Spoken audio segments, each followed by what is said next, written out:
All right, hello everyone. Welcome back to the Boise State Esports Arena. I am your host, Colin Carpenter, and I'm here with my friend Levon, and we're going to be seeing some Smash Bros today. So the way this is going to work, it's a crew battle, similar to colleges, but it's comprised of 4 players per team. It's whoever reaches the lowest stocks first loses, and it's best of 3. So Steve is banned, which is important to note because he's an interesting character, as I'm sure many of you in the crowd are aware. So I'm glad we're not going to be seeing any of them today. Speaking of characters, however, what are you expecting to see today from these teams? Well, I'm expecting to see a variety of characters for sure. You want to be able to counter prick in this kind of game for sure. I think the biggest strategies are whether we'll see the teams anchoring their best players or starting with them. So I'm excited to see what we're going to get. Absolutely. I'm excited as well. Previously in other states' grand finals, we've seen some interesting character choices. I remember specifically there was one match that was a King K. Rool Ditto, which was really funny to watch. There's a Jigglypuff versus a K. Rool, so I'm excited to see what we have in store for us today. It'll be a good battle today. Yeah, the teams have improved a lot since last year for sure. Yeah, and it sounds like our first match today is going to be Boise versus Blackfoot, I believe, and we're getting right into it. Looks like we have a Sephiroth and a Byleth. Very interesting matchup. Sephiroth is one of those zoner characters, going to give Byleth a little bit of a run for their money. Ooh, early stock. Early 2-stock lead from Leliev. These are both characters that can put out a lot of damage really quick. Oh, absolutely. Sephiroth, if he gets you in one of his combos, you're either dead or close to it. But it is really hard for him to get some action started just because of the long startup on a lot of his moves. And he is going to land the dash attack to get a little bit closer to tying things up. Still down a whole stock and another 40%. However, he does has wing. I think we're going to be seeing a lot of that neutral air from Byleth. Absolutely. It's such a strong move, especially in this matchup. It allows Byleth to kind of get in, get a little bit of pressure started. And Sephiroth, having such a slow startup on almost all of his moves, definitely has a lot of trouble dealing with that. Gets up to 75%. It's not looking great. However, the one wing can lead to some ridiculous comebacks. It's going to land the Giga Flare, I believe. Mm-hmm. Set things back to neutral. Byleth's at 90%. Sephiroth barely making it back onto the stage. Gets knocked off again. And the arrow is going to close things out. Some excellent edge guarding. Absolutely. The edge guarding from this Byleth has been insane so far. And that is going to knock out the first set of stocks for this match.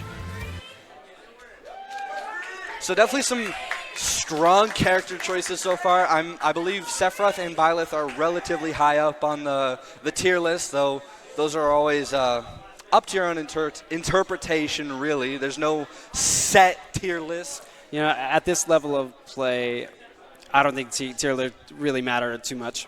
Yeah. It's all about confidence. If you know you can do well with your character, then you're going to do well. We've even seen Little Mac previously do well, which is a famously low-tier pick. But, if you know what you're doing, you can make it work. Yep, and don't discount the reverse 3 stocks. Even if you're down, they can always come back. Absolutely. Looks like we're going to have Lucina versus our Byleth from last map. Interesting counter choice. Definitely. 2 swordies versus each other. Always an interesting sort of matchup. Now, Byleth is great off stage, so we're going to see some off-stage shenanigans, I think. Absolutely. Lucina is going to get a little bit of an early percent lead here. Byleth quickly is going to even things up. Nice little parry. Going for the shield break there. Oh, and that there's arrow that arrow. is amazing. More of that amazing edge guarding like we were talking about. Got to be on the lookout. Absolutely. And Byleth is just one of those characters where if they get you off the ledge, you are going to struggle. You're in for a world of pain. Nice little parry there. Lucina's going to have to close out this stock if they want to remain in the match for long. Off stage again. Gets back on, barely. Nice little forward tilt there.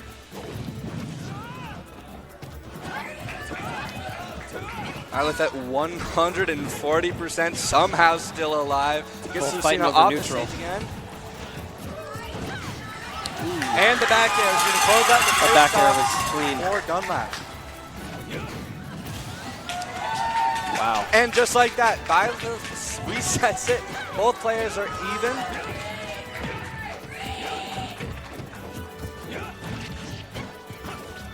Both players just whiffing moves in neutral, trying to get a little bit of a lead. Even if Blackfoot takes this one, they'll still be down 2 stocks. Yes, they will, which is not a deficit you want to be in. Lucina's going to have to take 2 next map if they want to even things out, assuming they live here. They're 90%, getting knocked off the stage repeatedly. And the up air, oh, she lives! Dunlap is alive against all odds. Lucina has a great recovery. I'm always surprised. And the forward tilt is going to close things out. Byleth with 1 singular stock left, managing to hold on, taking 6 stocks this match. We'll see if they take any more. That Lucina couldn't get away from the edge. No, it all came down to who was really winning the neutral. It was just Byleth just landing so much damage and keeping their opponents off stage. It's really hard to deal with. In these crew battles, accumulating damage doesn't mean too much as long as you don't lose those stocks. So sometimes we'll see those heavier characters taking more stocks, and that damage at the end of their match doesn't even matter. Yeah, it's definitely a battle of momentum. Once you get started, it kind of just snowballs unless you have someone who can really clutch it up, but it's hard to do. It's a lot of pressure in these matches. However, it is a best of 3, so there's always a chance for a comeback in Game 2 or Game 3. And I think we'll see different matchups in those Game 2 and 3 because the counter picks are going to be different. And there's a Rob. Rob is a tough character. Really strong character in this game. It's very annoying to deal with. Only has to take 1 stock here, too. And we're off. All right, Rob lands a nice little combo there. Byleth takes a % lead and gets Rob off stage. However, Rob says no, I'm getting back on. I'm not going to let you edge guard me to the blast zone and back. Players even in %. Byleth knocks Rob off the stage. Oh, wow. And the forward air, that's going to close it out. That first stock gone, just like that. This Byleth has really shown they're good at the ledge. Absolutely. I would hate to run across them in online.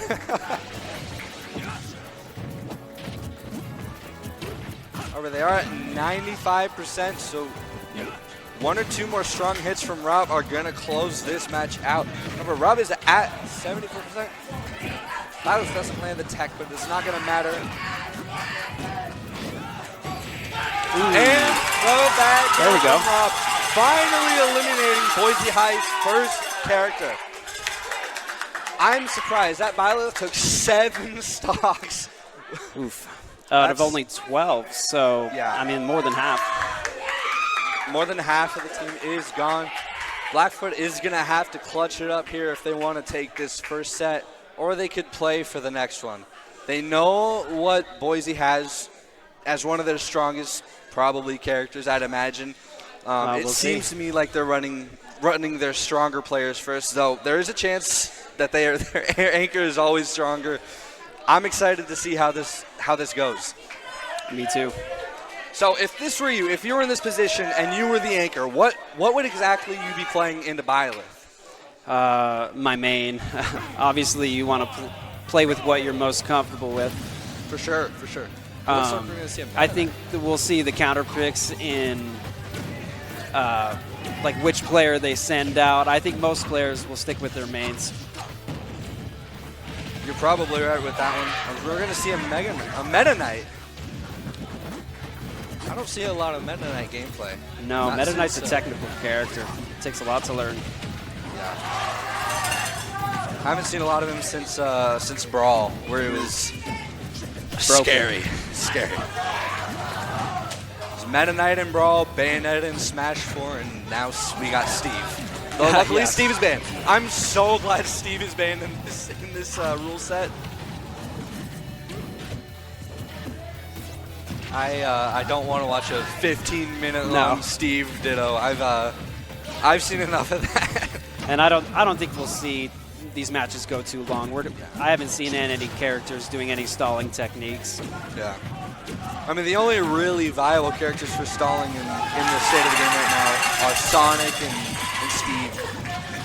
But Rob is going to take the first stock off of Kirby Bro.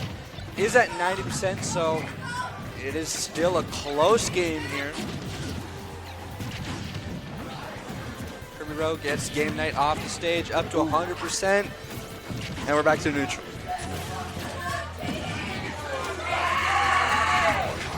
Goes for the spike, doesn't quite time it right. We've seen that Rob do that side B at the ledge a few times now.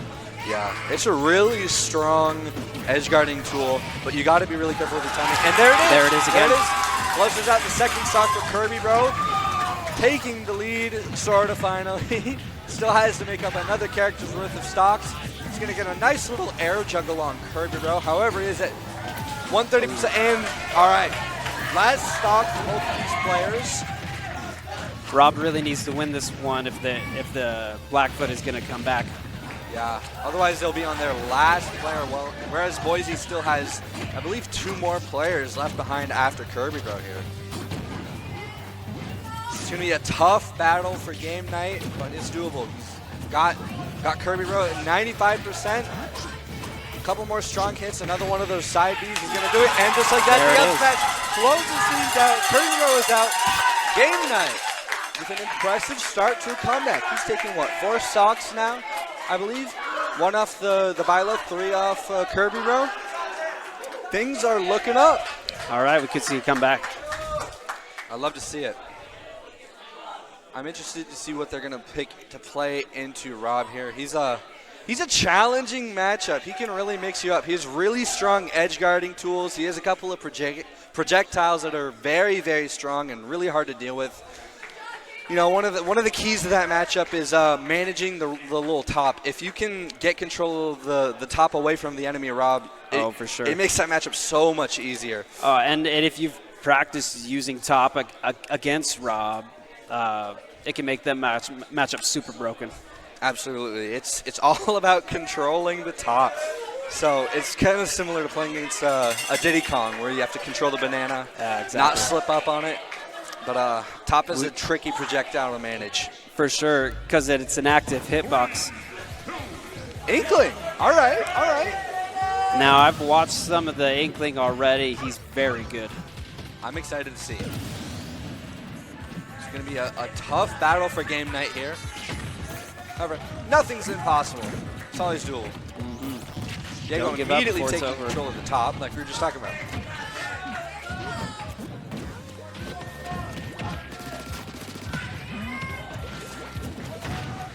Nice little up throw. Not going to lead to any meaningful combos, though.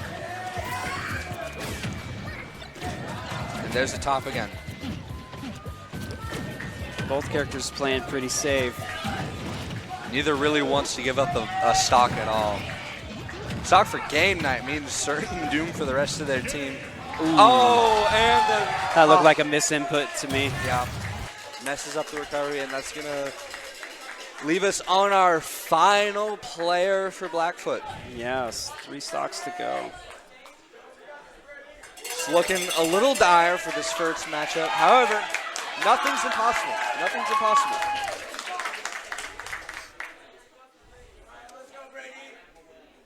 I'm interested to see what they choose to play into this Inkling here. This Inkling seems like a very strong player, like you were saying earlier.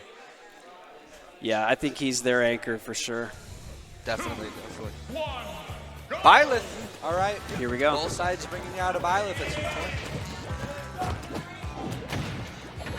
Nice up throw into an air juggle. Oof. Forward Inkling throw. is just controlling this. The triple back air is going to immediately decimate that first stock from Animal. Diego taking no percent. The combo game here is wild. It's absolutely insane. First hit. Animal, well, up at 90% already. Diego's looking at 35 on their first stock. It's looking grim. Oh. Nice up air. Finally some pressure on the Inkling. He's doing a great job of stage control. For sure, for sure. Nice up throw again into up air. Not quite going to kill. However, Animal is at 130%. Gets a nice little up smash of their own. Nice back air. Not going to manage to edge guard Diego. And we're resetting to neutral. Whiffs the up smash, gets sent off the stage. Dodges the up smash. Goes for forward smash and gets thrown.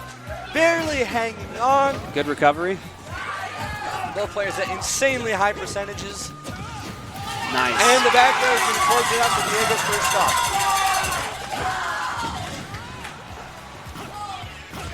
Animal, one more strong hit from Diego is going to close out this next stock from Animal. See how much bonus damage. Oh, that's it. 13%. At this point, Blackfoot really just needs to study this Inkling and prepare for the next round. Yeah. Start preparing for the next game. Maybe reconsider some of those character picks or the order we play in. Down throw in a nice little combo. Not quite going to kill. Nice neutral to air. Animal gets the up P. Another nair. Both players playing insanely safe. Diego lands a throw. Doesn't land the edge guard. Ooh. Whiff on the smash. So close to landing. Another up throw. Misses the juggle. Not, I stand corrected.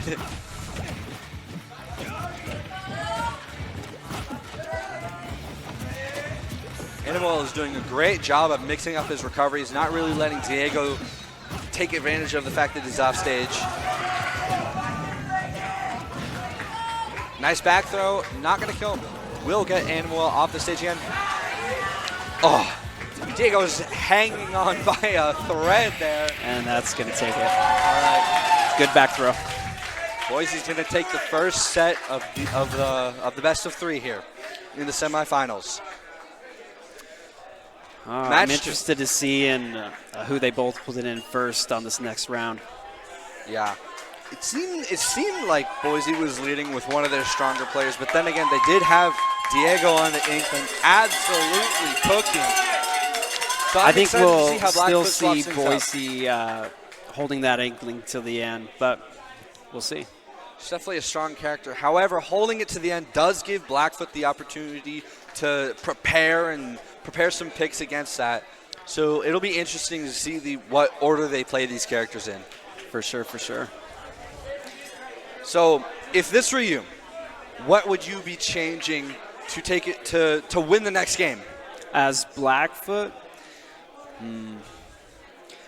you got to take as many stocks as you can before that Inkling comes out. You want to be as fresh as you can when you fight him. Because as we saw, he's very good at the combo game. He's going to take tons of stocks. Absolutely. Do you say lead with the stronger players or save them for anchoring? Well, if you lead with your stronger characters, they're not going to be as fresh when the Inkling comes out. So it's a tough call. It definitely is. And there's always a chance Boise just leads with their strongest player as well, and in Diego. In the district matchups, Boise has relied on that Inkling for sure.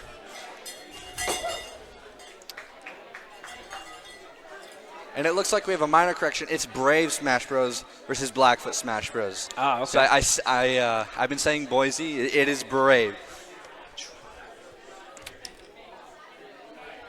Getting a nice little view of the other rounds. Lightspeed Smash Bros. Lost to Idaho Falls.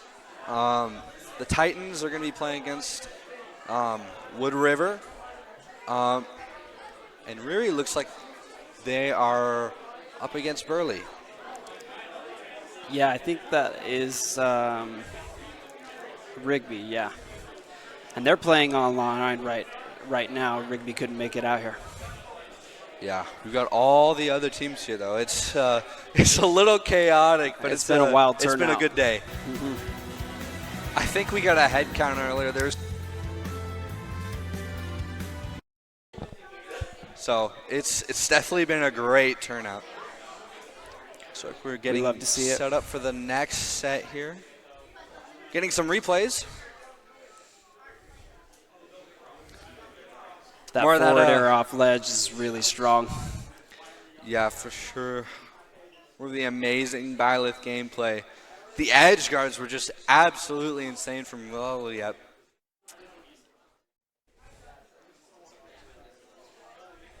However, Game Night was doing a great job of mixing up those recoveries.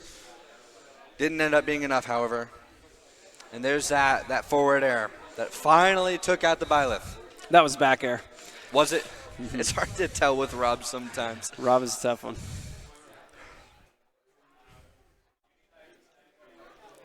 Glad we got to see a meta night. I love Smash Ultimate because we have such a wide variety of characters, so many different play styles. Absolutely. It's so much fun. I got to ask, who do you play? I main Yoshi. Everybody hates me for it. I respect it. I play Ensign. I don't respect you. Wow. I tend to go for grapplers in any fighting I'm playing, so Ensign fit the role best. Nice. I had a good Ness. Ness is pretty scummy. My little PK brother Fire. plays Ness. PK Fire. We love it. Sephiroth is fun. I'm glad we got to see one of those. I've messed with Sephiroth a little bit. Not one of my stronger characters. I'm interested to see in how many heavies we get out here. They're generally lower on the tier list, so but at this level of play, they can be brutal. Yeah. Any character will work as long as you have the game knowledge and the confidence to make it work. Exactly. Like Meta Knight. It was a surprising pick for sure, but I'm glad we got to see one. I'm looking forward to the other characters we are yet to see. Hoping for some more interesting picks. Mm-hmm. I think they are choosing stage right now and choosing their new lineups. Yeah. A lot of thinking going on right now. Yeah, there's a lot of strategy here. It's tough. As much of a single player game Smash is, you're not having a lot of teamwork, right? But there is still a lot of strategy. There definitely is. And another aspect that's often ignored with crew battles is the camaraderie. I played on a college team this season in a crew battle. It was a fun experience, and the best part was your teammates cheering you on or you cheering on your teammates. No matter if you win or lose, it's always just a fun game. It's a good time. Those back airs.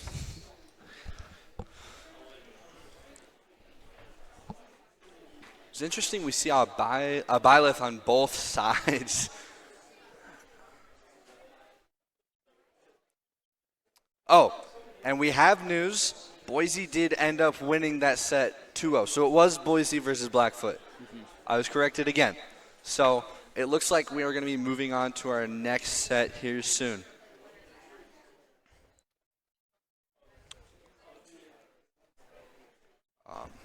Not quite sure who that's going to be, but we will find out soon enough.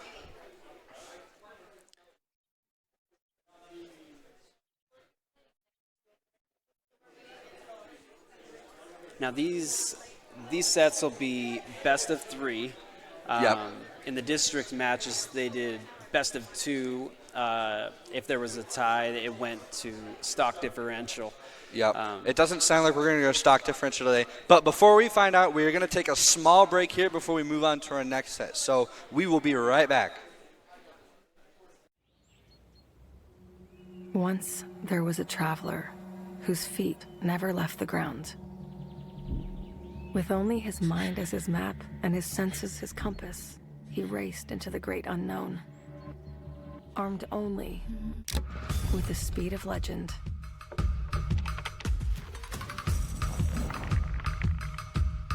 His trails he blazed, his rivals he played. Every sprint a blur. Every turn trusting his allies. In silence he raged and waged with quickening, sickening speed.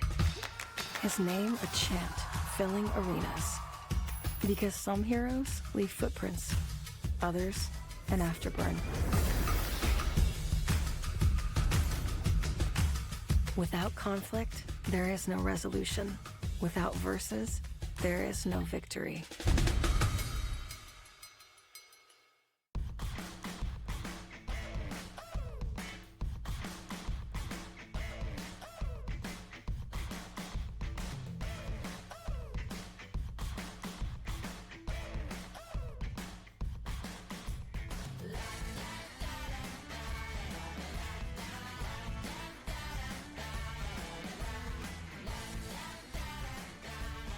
Idaho's Central Credit Union, looking after your daily balance.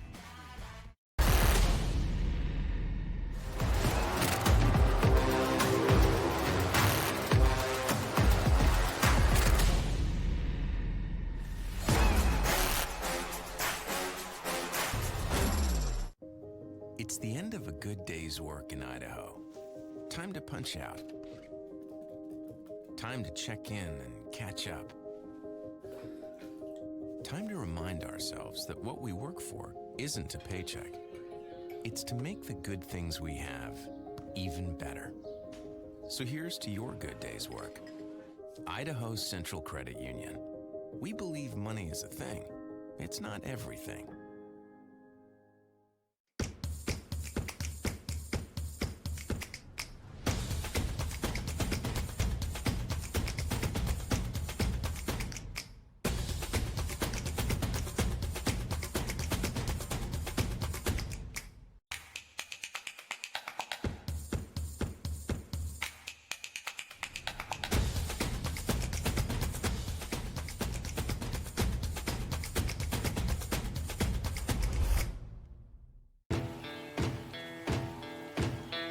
Here in Idaho, we do things a little differently. First rule, camouflage never goes out of style. Next, always use fry sauce. I mean, why wouldn't you? Hold steady when out-of-state friends think you're from Iowa. We call it pop, not soda. We always put a lift on our pickups. And we always buckle up because we still have a lot we want to do, and I'm guessing you do too. We're going to build bridges and hospitals in a day. We're going to save families from disaster and feed those left in the cold. We invite you to join us. The next greatest generation is now. We absolutely love it. We really appreciate what you've done, both for Boise State and for us as an organization. And, you know, we hope to keep seeing you. Totally. Thank you. Thank you, thank you, thank you, thank you, thank you. Without ICCU, I know we wouldn't be able to do the things that we're doing, and it's incredible that they're here supporting us and giving us a huge support and amount of help and just generosity, making sure this all comes together. So, you guys for helping us support us and like getting my way into like college and helping me support and get a scholarship. Just thank you, because it's definitely a new opportunity for them, and I don't think that they'd be able to experience it otherwise. I really appreciate all the effort you've put in, and I really hope we can continue to help your program grow. And just please let us know if you have anything. I'm sure every player will rise up to help. Thank you. This is an opportunity for us as coaches, but for the kids more than anything, and it's been hugely beneficial and wonderful to us to have their support.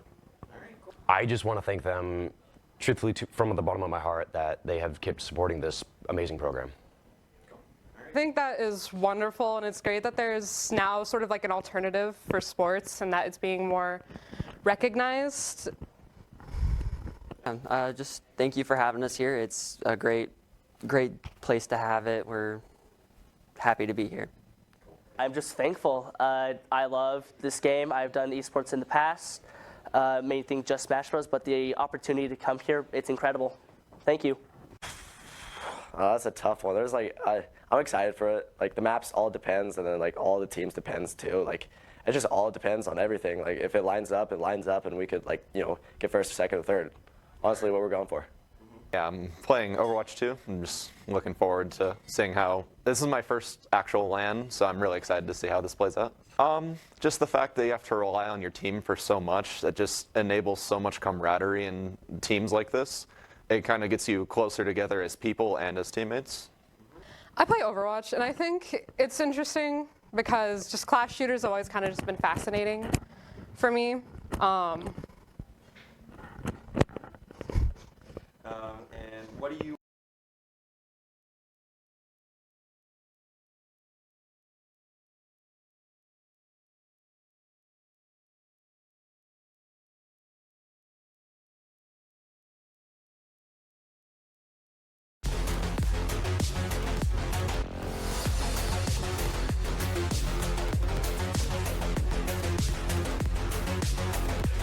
All right, now get joined by a new caster who will have introduced themselves, add a little bit of excitement, break up the flow a little bit. I'm Daydream, aka Jenny, and I'm super excited to cast some Rocket League with you today. Let's get right into the game, though. Super excited to be on the desk with you as well as Jess as the game. Oh!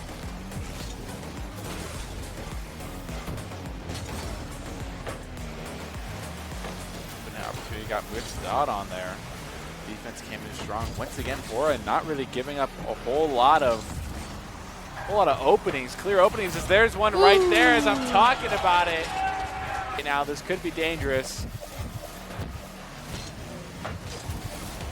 Shot opportunity easily blocked. Still a bit of confusion, it looks like, on the side of Rigby.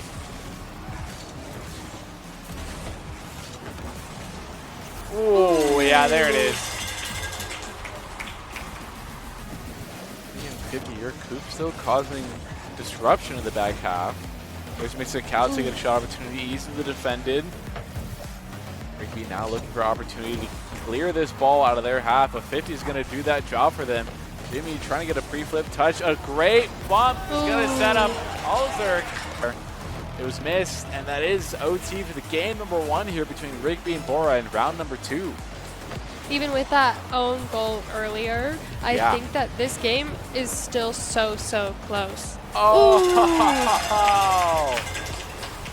Right as I say that. It's always the caster curse, though. We'll have updated standings of everybody else and get a little bit of understanding of what we could possibly see going into round number 3. Ooh, that's exciting. Starting in the thick of it. Oh, wow. Beautiful shot opportunity there.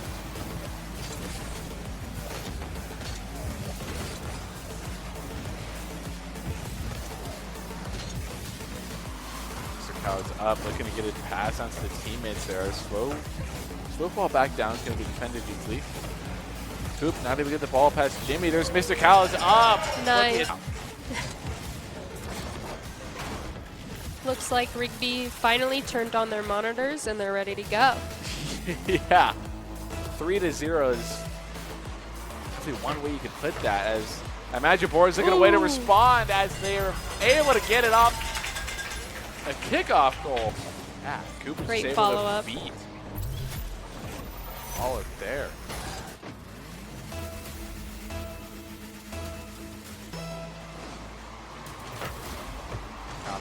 Once again, the Mr. Cow's going to slow down, get one, look for an air dribble. Looks really solid, and there it is. Now the back, or the side wall. Ghost might be looking for Mr. Cow in the back half. Not going to be able to find it. Bit of a back pass here. The rest of Bora has to retreat back. A double committed. Jimmy didn't get the touch they're looking for. A bad touch and a cut is going to lead to Mr. Cal tying this game away and not able to get a clean touch on the ball.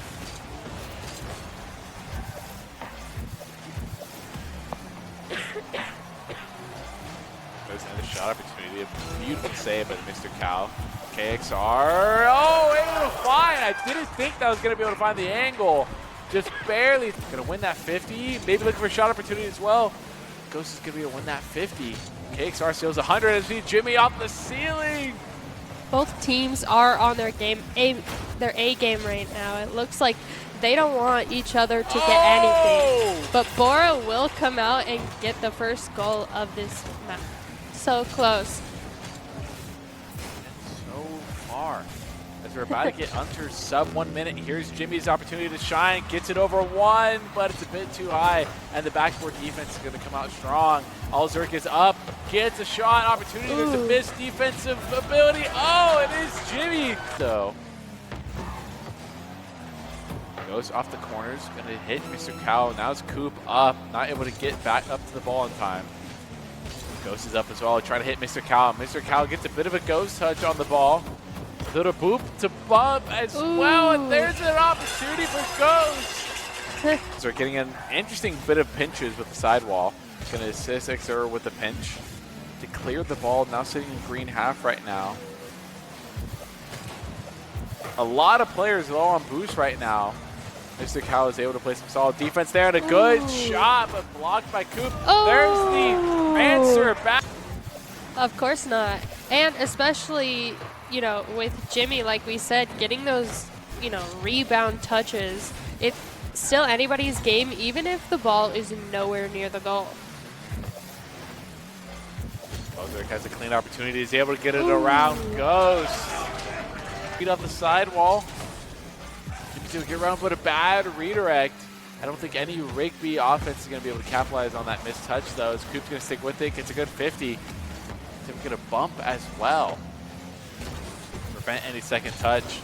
Alzurk missing the touch of that could be fatal, as it is. As it commits with a lot of boost, not going to be able to find back of the net like they're hoping for. Coop gets a soft touch at the corner for Kareem.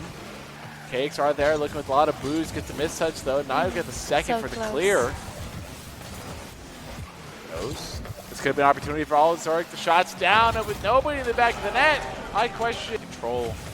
Send it back into the corner. It will secure the corner boost as well. Now looking to get a clear. It's not powerful enough. The shot's low and defended easily for Rigby. Now clear. Jimmy's able to get around again, and Coop once again not able to get there in time and get the correct read. He gets the ball. Nevertheless, going to try and connect to the teammates is Mr. Cal. Not going to have to be Jimmy. Jimmy with a great pinch on the sidewall. It's Coop now having to control the ball. Gets it around one. Now the second. Mr. Cal tries to go for a musty flick. Not able to get it. And now goes. Once again, the defense. Last match. You've got to play fast. You've got to play a certain tempo in this game. Oh, as an unfortunate own goal is going to lead to Jimmy getting this goal credit. Ball just teetering on the line there. Yeah, Coop tried to get a touch there, wasn't able to get the beat. Of course, and I mean, we've seen an own goal already this series, and it turned around very quickly. So I think, you know, it could be a power for them. Good job there by Jimmy getting a consecutive amount of touches on the backboard there. That's a tough opportunity for Ghost to make a goal, to make a defensive play there. You have top of their defense right now. They don't want anything to happen this game. Ooh. Oh! A beautiful dunk or 50 play after the musty by KXR. Also credited with the goal. And a good demo there as well. Cal gets beat at the air. It's Ghost with the 100 boost. Not able to get it over Jimmy. There's a shot opportunity taken, and Alzurk there with the hat trick to boot. Rigby is pulling away with game number 5 as well. Alzurk just happens to be at one of these goals, and I think it's probably due to the communication over on the Rigby side. Ooh. off the kickoff goal.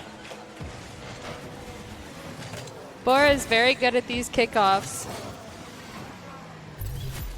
And that's the second or third goal. Yeah. And you know, if you start mathing right, you get one more goal, it starts turning into a beautiful shot. Great placement by Ghost there. And just as I was saying. Back out of the comfort zone, just like you were saying. Rigby is in a little bit of a tough situation. They're still up by 1, but has over 90 right now. Oh, and teeters on the edge of the goal line. There it is. And just like that, it's tied. Just like that in game number 5. 8 total goals scored here in game number 5. Completely different switch up from what we saw in game 1 and 2. Jamie Urel possibly trying to connect to KXR. This shot opportunity. Oh, the missed touch! The mistake on the defensive side for Bora leads to the last second buzzer beater. One bounce shot. It was a bit of a ghost touch, to be honest, there at the back half of the car. And that took up like 20% of the map. Weird to see it at a regulation size now. Oh, the shot opportunity, the rotation back was not quick enough. We do see, I think this was a mystery cow. Not enough boost here. And we talk about the heads up play. We see Ghost get demoed. Ghost gets speeds, not gonna have to rotate back. Coop gets a good 50, but a bump by 2 teammates puts them both out of position and unable to respond to that shot.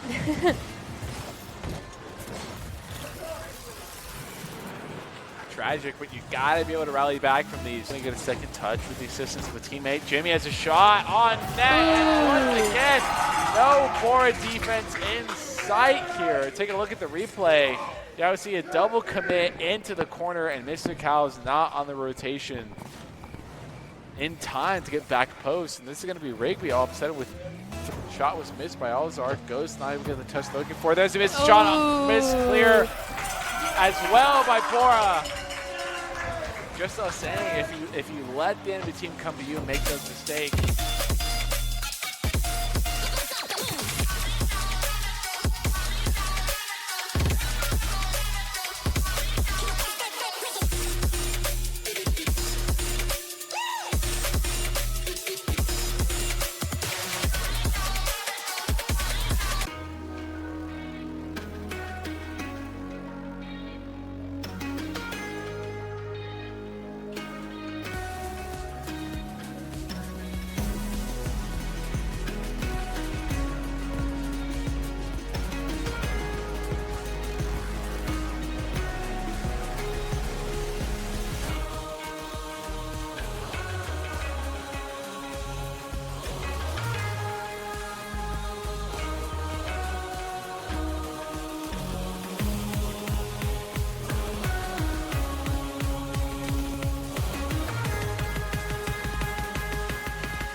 you be doubting?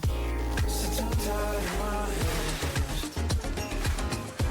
Just say what should be said. We can sit and talk about something happening now, not just hollow vowels. But I just worry about giving up. How can I go without it? The doubt will push you through.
In high school, I played on a team for all 4 years. When I was a freshman, me and my friends got together and decided that it would be really fun to make a team and play at Boise State for their high school tournament.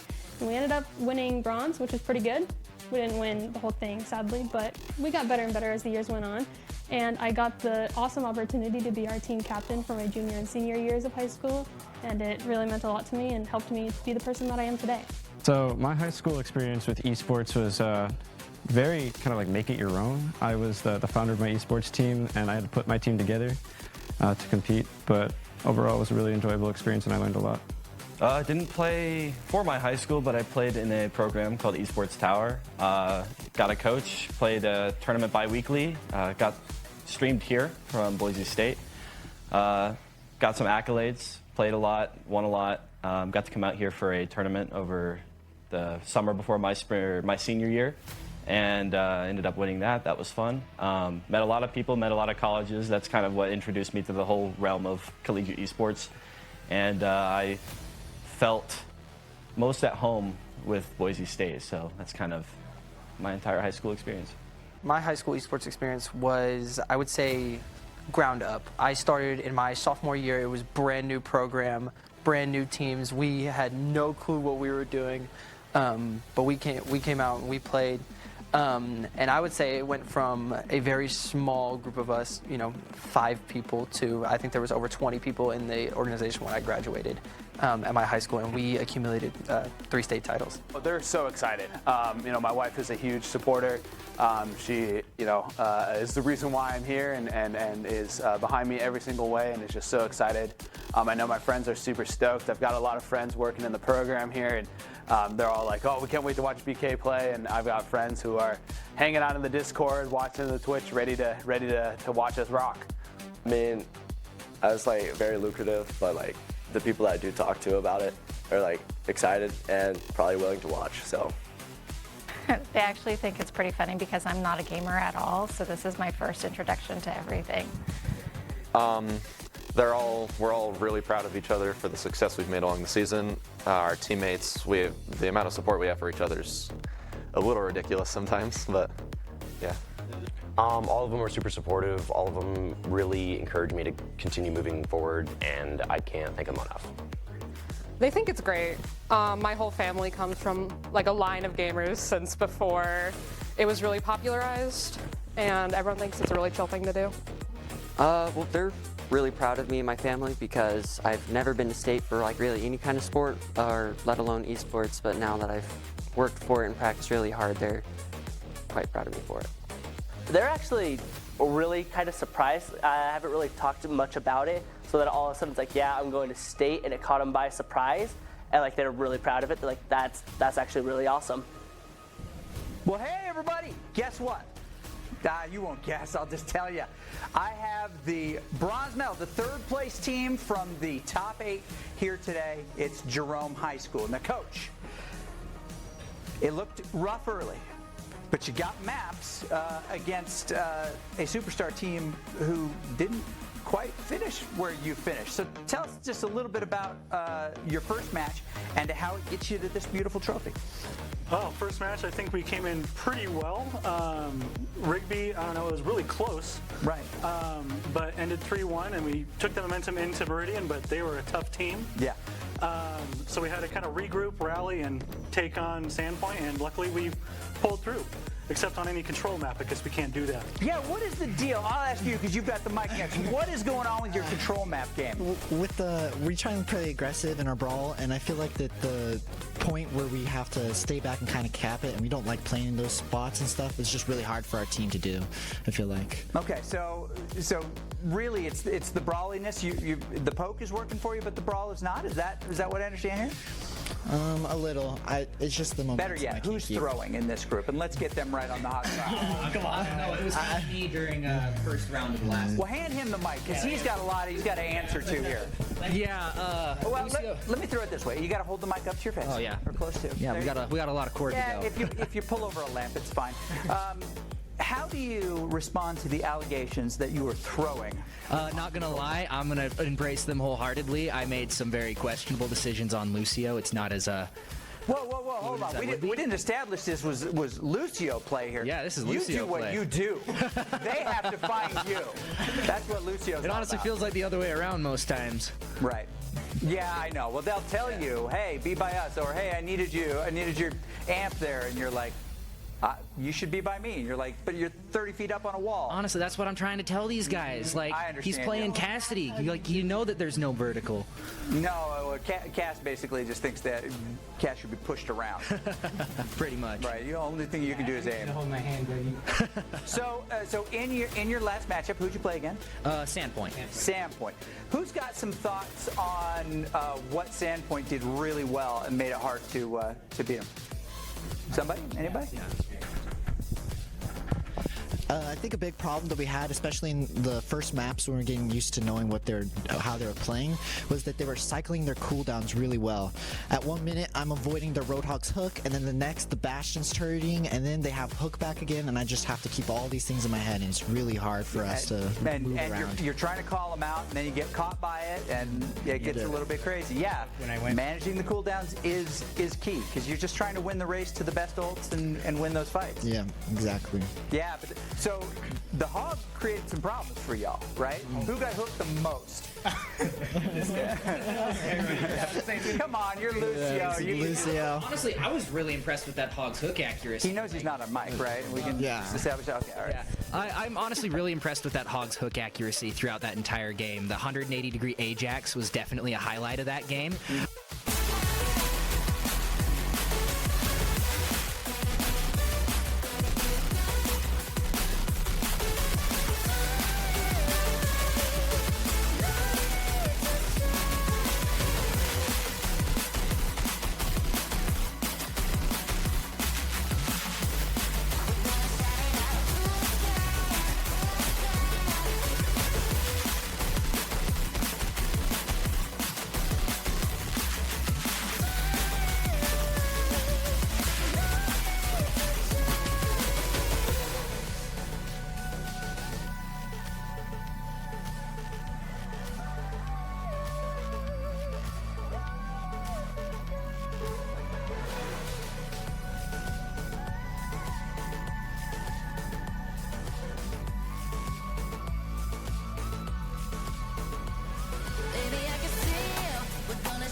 All right, hello everybody, and welcome back to the Boise State Esports Arena. We are here with the high school state Smash Bros. Semifinals match between Thunder Ridge and Idaho Falls. Again, it is going to be a crew battle format, best of 3. Each team gets 12 stocks per set. First to lose all their stocks loses the set, and it is best of 3. Steve is banned, and I'm here with my good friend Levon. Welcome back. Thank you. So we've talked about characters, we've talked about lineups in terms of what players we run, whether we run our anchor first or our best player first or what we do. I'm curious as to what you think stage picks are going to be. Well, in this format, each round is played on only one stage. I think we're going to see... I'm surprised we haven't seen more PS2 already. That's what everybody loves. It's crazy. PS2 is a fun stage, I gotta admit. It's always, whenever I play in tournament, me and my opponents always just gentlemen's to PS2 instead of going through the complicated stage ban process and all that.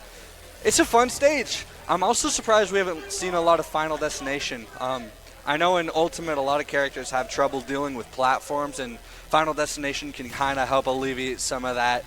If we see a team with a lot of those fighter characters, those Street Fighter characters, they will probably push for Final Destination. Absolutely. Another couple of strong characters like that are your Ganons, your Little Max, your Captain Falcon. So he does have a lot of aerial mobility compared to other sort of brawly characters. Exactly. Some of these characters kill really easily off the top of the stage, so they may try to choose a stage with a lower top.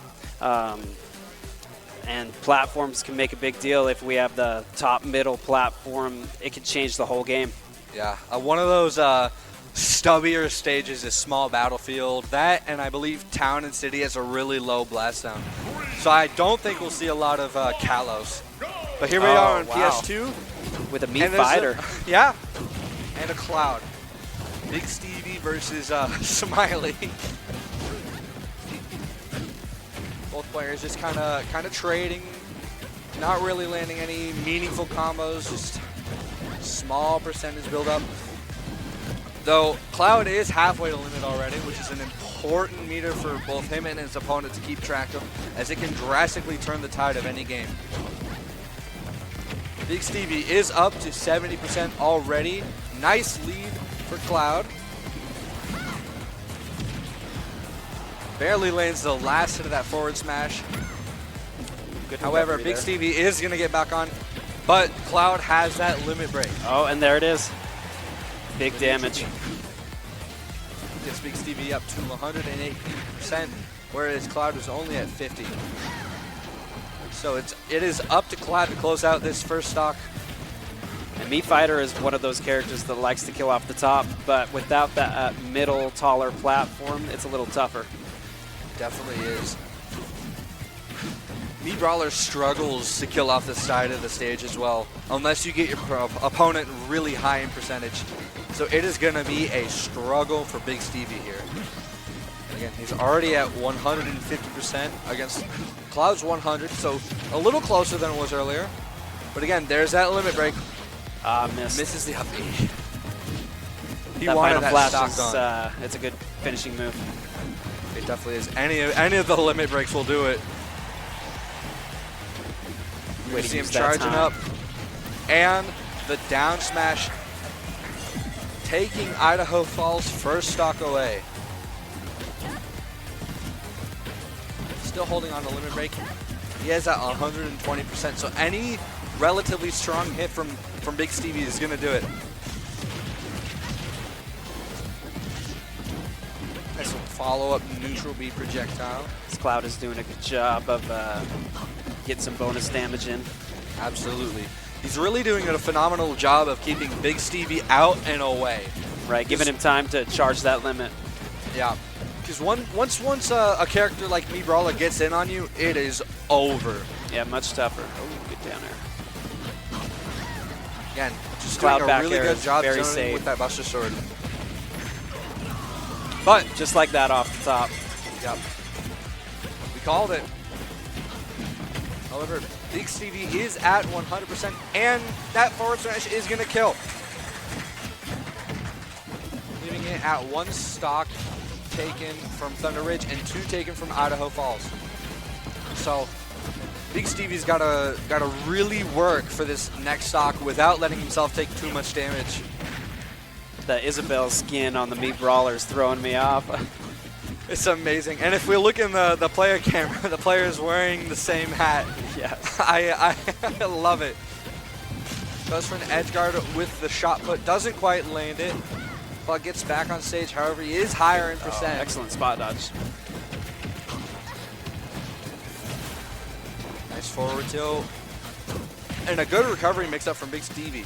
Almost kills off the top there. However, Cloud does have limit break. Wasted. Good punish on the whip.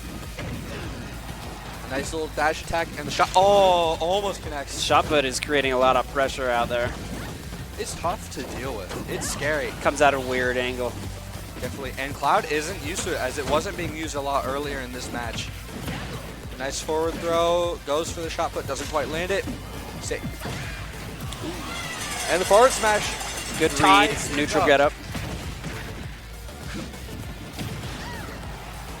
Tied up in terms of stocks here. However, Big Stevie is at 100%.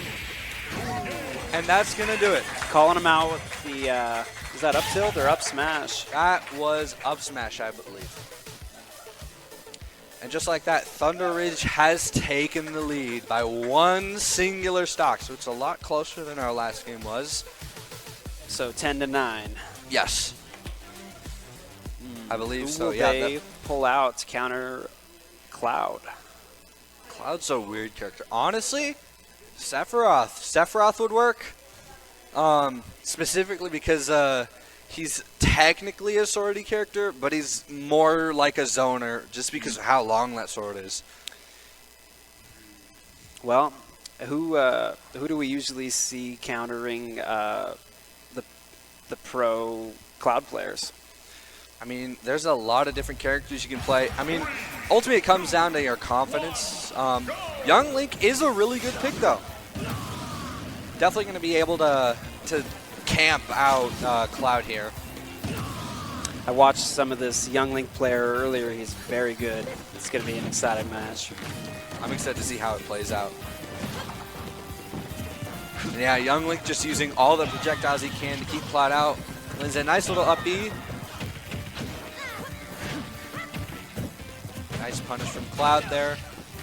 Should have held shield there. I think he was scared of it breaking. Yes. It would have been fine. However, he has Cloud at 80. There's that limit break, kind of bringing things back to tie it up in terms of percentages here. As long as Cloud takes 1 stock, they stay in the lead. So Young's really got to work here. Does have the percent lead. Ooh, and a nice side B to prevent Young Link from getting any sort of combo. There's that limit break, and it connects. And just like that, Cloud has kind of taken the lead in terms of percent. we're going to see a lot of that fire arrow. And there's that up air. All right, we are completely tied up now. Young Link did not lose a single stock, so very effective counter pick there. Whoa, so who do you think we'll see coming in to counter the zoner? If it were up to me, in a perfect world, I would love to see a Captain Falcon. Because zoners, have a really tough time dealing with rushdown characters, which Captain Falcon very much is. Oh yeah, defines the character that way. Yeah. I want to see a knee before the day's over. Oh, I think we'll see some Falcon for sure. Plant! Piranha Plant! I know we were talking off screen about how we were probably going to see a Piranha Plant today, and here he is.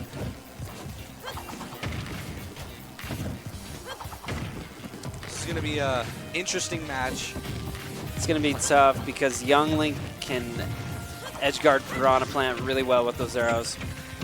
It's going to be tough for Plant to get in at all. But once he does, combo city. Young Link is going to have a hard time escaping from any sort of combo. And here we see down throw into the up air. No follow-up, though does get a good 30%. that Piranha Plant stays vulnerable and that down V is going to be to his detriment. We're going to have to see if the overuse of that move is going to lead to his downfall. There it is again. Oh, good spot dodge. Misses the up smash. Goes for an up air. That Patui almost acts like a counter. As long as he's got it right above him, if you go in for the attack, it'll fall on you. And AH closing out Turbo's first stock here. Turbo's really got to work here. Though AH is at 120%. Barely makes it back off stage. I think he was stalling with that Patui. Piranha Plant's recovery is surprisingly good. It's like King K rules. You never expect how high it's going to go, but you always make it back. Well, and it has an active hitbox on it as well. It does. Really hard to edge guard. But Young Link only has to fire arrows, so. AH with a 2-stock lead at 160% here. Turbo's got to close out one of these stocks. It's going to be tough to make a comeback if they sweep one here. We are sitting Idaho Falls with 9 stocks in the bank right now. There we Thunder go. Ridge with 7. And I stand corrected, Idaho Falls with 8 now. Turbo finally takes one of the stocks off of AH. The zoning is really working out here. It is really tough to break in. He can just play as safe as he wants. This is what makes the Young Link matchup so hard to deal with.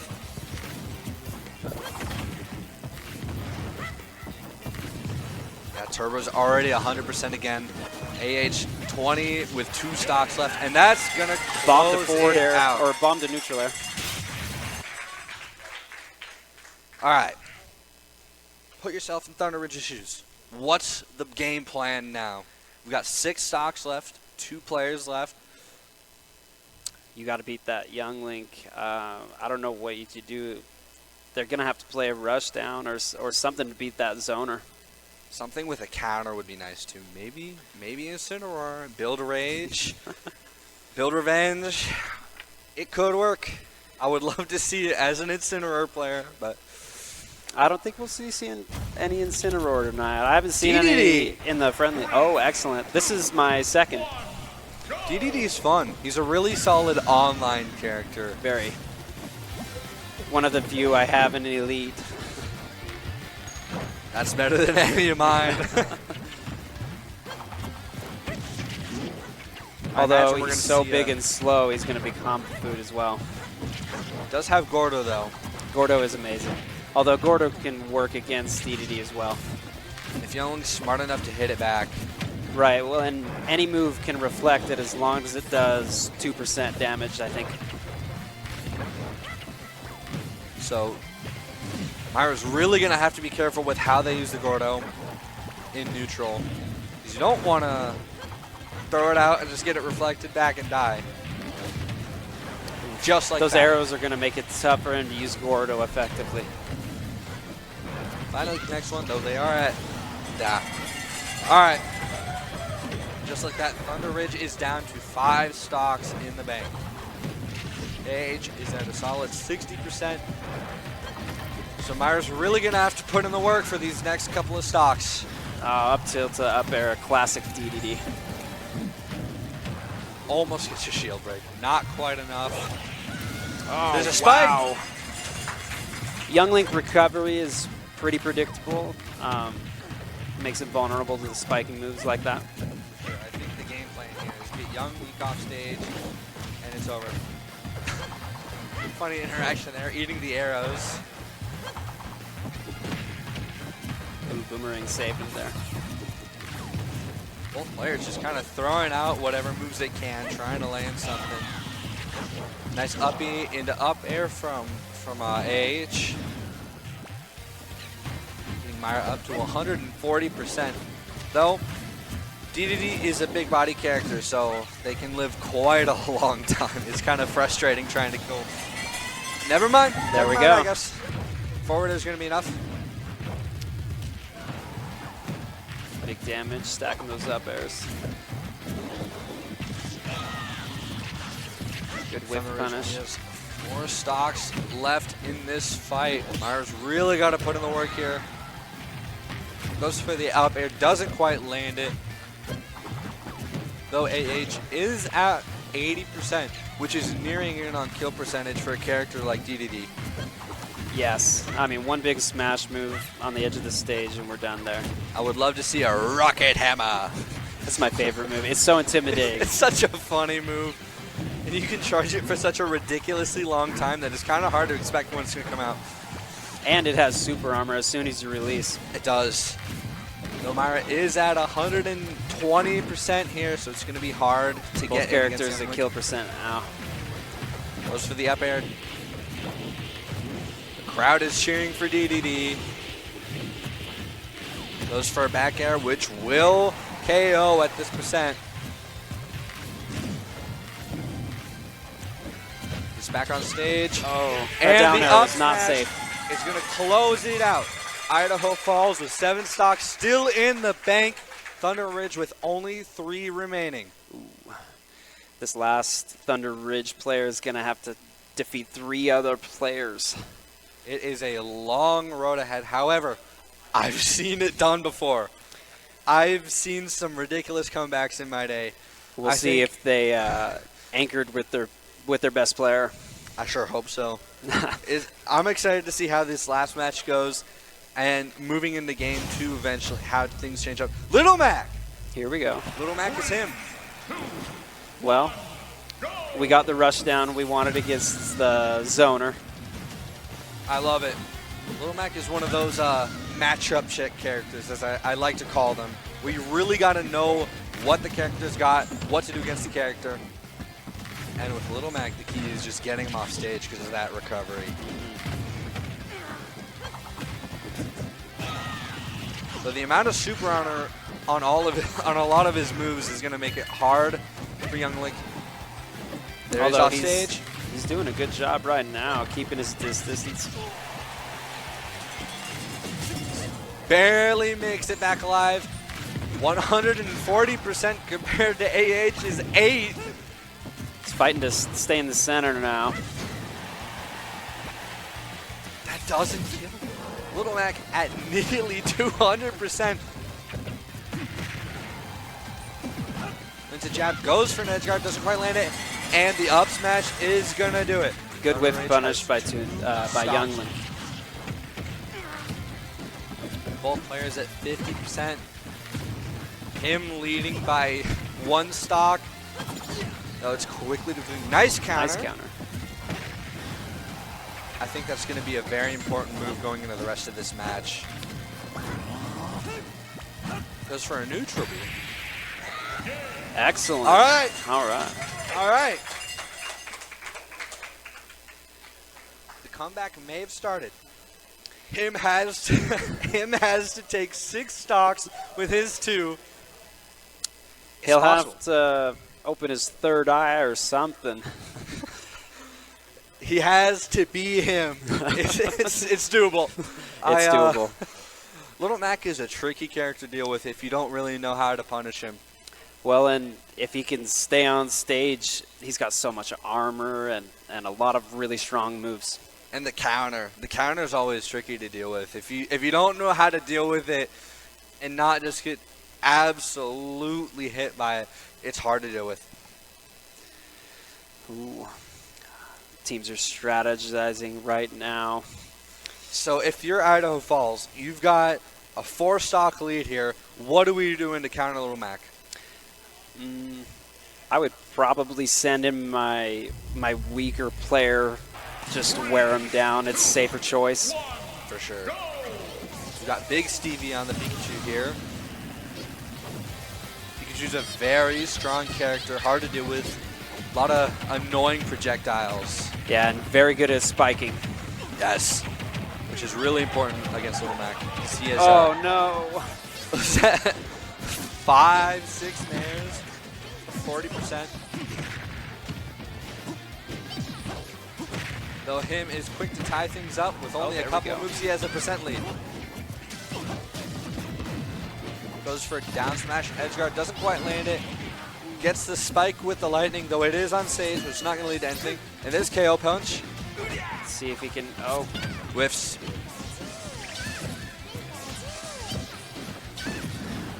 There's a forward smash for Pikachu, gets Little Mac off stage. He's going to recover high, so he gets back on. If I'm Idaho Falls right now, I'm playing as safe as I can because there's no reason to risk it. Absolutely. Even if you take one stock this match, just like that. Just like that. Thunder Ridge is on their last stock. Idaho Falls still has 6. So Big Stevie's at 90% here. Him is going to have to work really, really hard. There's a hope. If there's a will, there's a way. Though I would start preparing for the next match here. Hopefully his teammates are studying this Pikachu. Pikachu's a tricky character. You do not want to play a character like DDD into Pikachu, so maybe we're going to have to see some changes in our character picks. Well, Pikachu with the speed, maybe. I've seen some horrifying combos on big body characters like Bowser. The things Pikachu can do to you. Him almost has another KO punch, goes for a forward smash, doesn't quite land it, lands the up smash. And retains KO. Is at 90% though, so another strong hit from Pikachu is going to do it. Super armor on the up smash, whiffs KO punch. Again.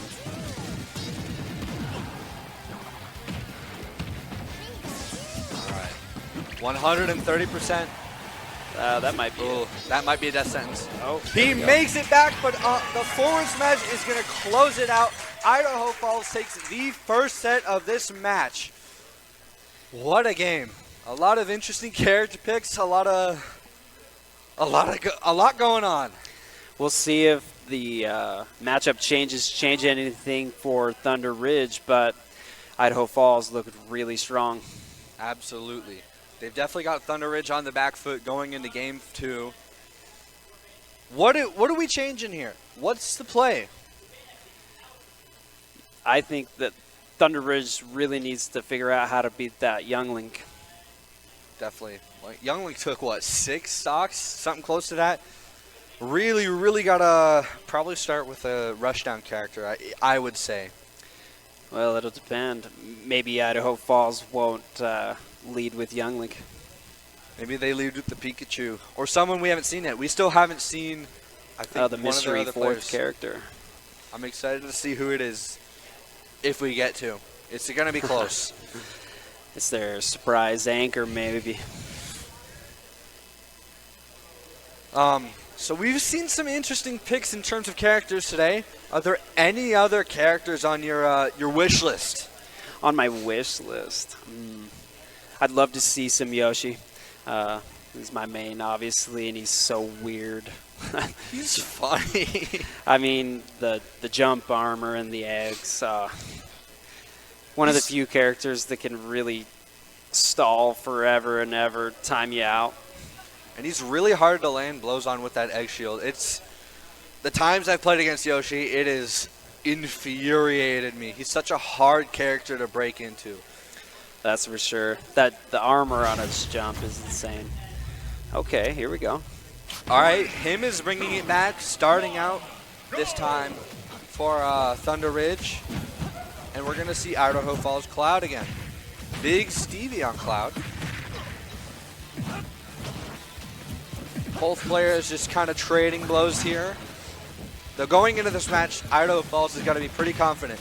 12 more stocks away from winning this set and moving on to grand finals. However, there's always a chance that Thunder Ridge brings it back. Yeah, I'd hope to see it. I'd love to see a game 3. See up-angled forward smash from Little Mac gets Big Stevie up at 90%. Though he lands the limit break. Goes for an up smash, not quite going to land it. Does get KO punch. Doesn't quite get the punish. There he is. Going for the down smash, edge guard, doesn't quite land it. Still holding on to KO punch. Got to land it soon or it's going to go away. It will kill at this percent. Nice jab there. Another up tilt. Oh, good punish. And the uppy. All right, all right. Let's see if he can make use of this KO here. Him takes the first stock of the set. And there it is There for it is. a double. Still on his first stock. He is him. He is him. He's got Big Stevie on the back foot. Gonna have to take 2 stocks to even tie things up here. At 50%, nearing in on a limit break. One strong move here will get Little Mac off stage, and like we've talked about, that recovery, that's gonna do it. Wow. So easy to gimp Little Mac. It's crazy.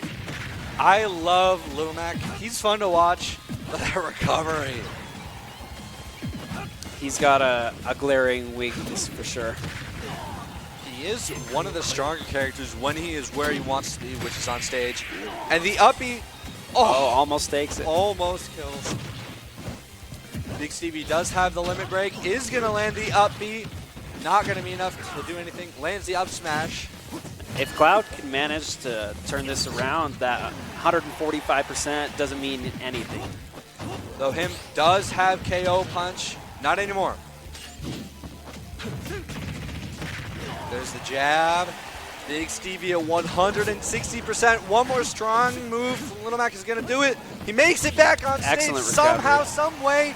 There's the dash attack. Cloud has the limit break again, but the up smash is going to do it. Thunder Ridge takes the first All right. match of this second set. Good to see them come back after the loss. He is him. He is him. I love Little Mac players. That's got to be an amazing mental reset for Thunder Ridge here. They're leading by 2 stocks. Maybe we'll see that mystery 4th player we were talking about earlier. I hope so. What sort of characters do you want to see going into Little Mac here? Because obviously he's a rushdown character. You get him off stage, however, and he's done so. Well, who have we seen from Idaho Falls so far? We've seen Young Link. I believe Thunder Ridge had the Piranha Plant, if I'm not mistaken. I think so as well. I think the move here is bring out the Young Link. Just I think so as well. The zoning tools that he has are going to completely eliminate anything that Little Mac is going to be able to do. Unless you're making some big mistakes. We're going to see the Pikachu. Excellent. All right. Thunder Ridge is leading by 2 stocks. Looks like something's going wrong. Maybe we've got some wrong controls or something.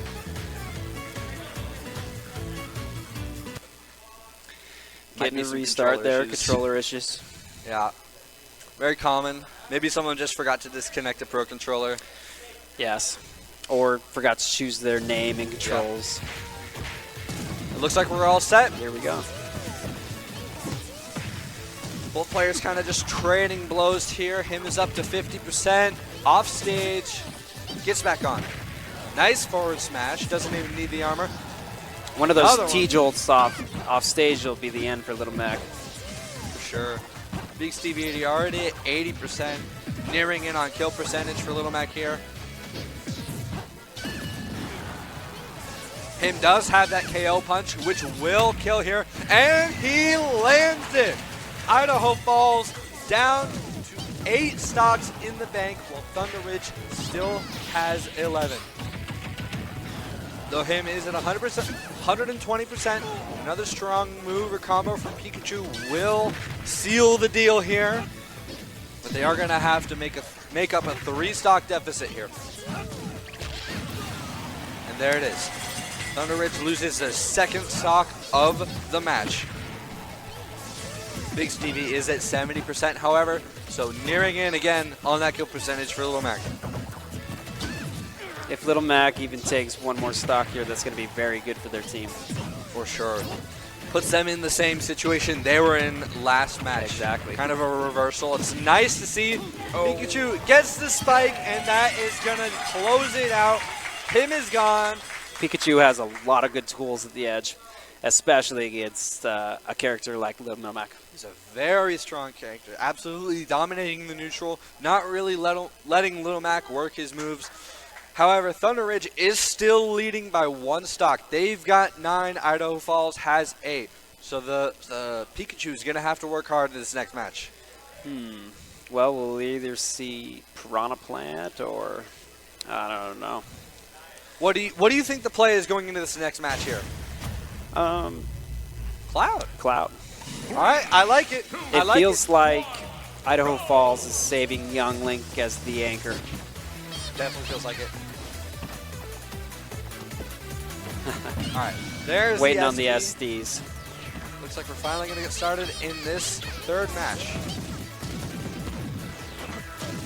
Pikachu with a nice juggle.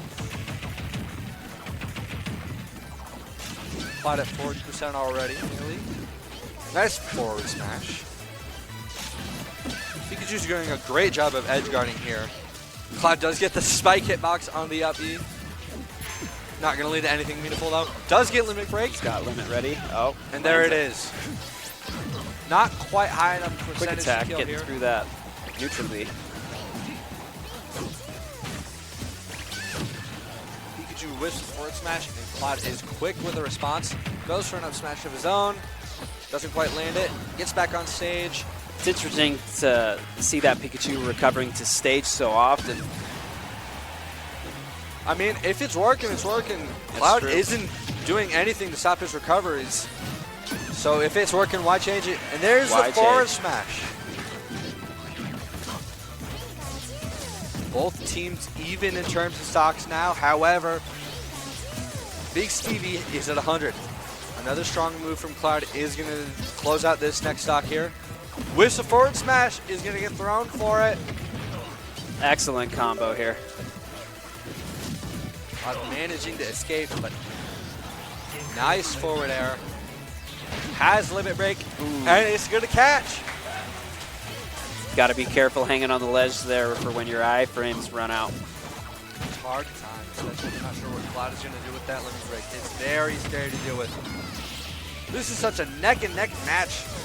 Thunder Ridge is only leading by 1 stock now, and not much in terms of percentage. Uses limit break. Pikachu recovers to a platform, almost gets that forward smash. Yeah, he had the read on the roll in, but wasn't quick enough. And he lives! Barely living Somehow, here. some way. He really wants to take one more stock here. He needs to if things are going to stay this close. Doesn't quite land the lightning. Lands the forward smash. Cloud gets back on stage. Pikachu whiffs another forward smash, gets punished with an up B. Things are close.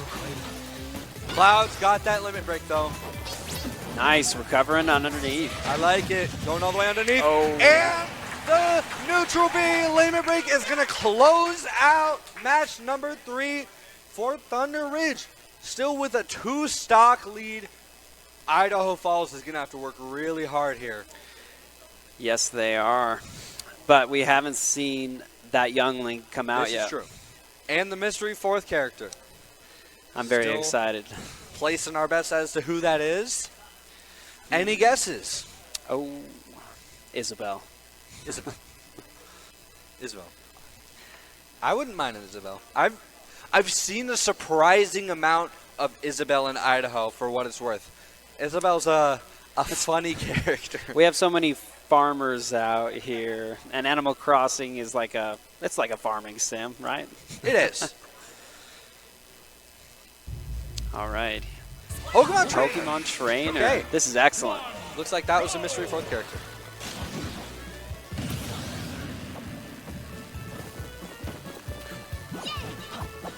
All right, looks like both players are starting off here.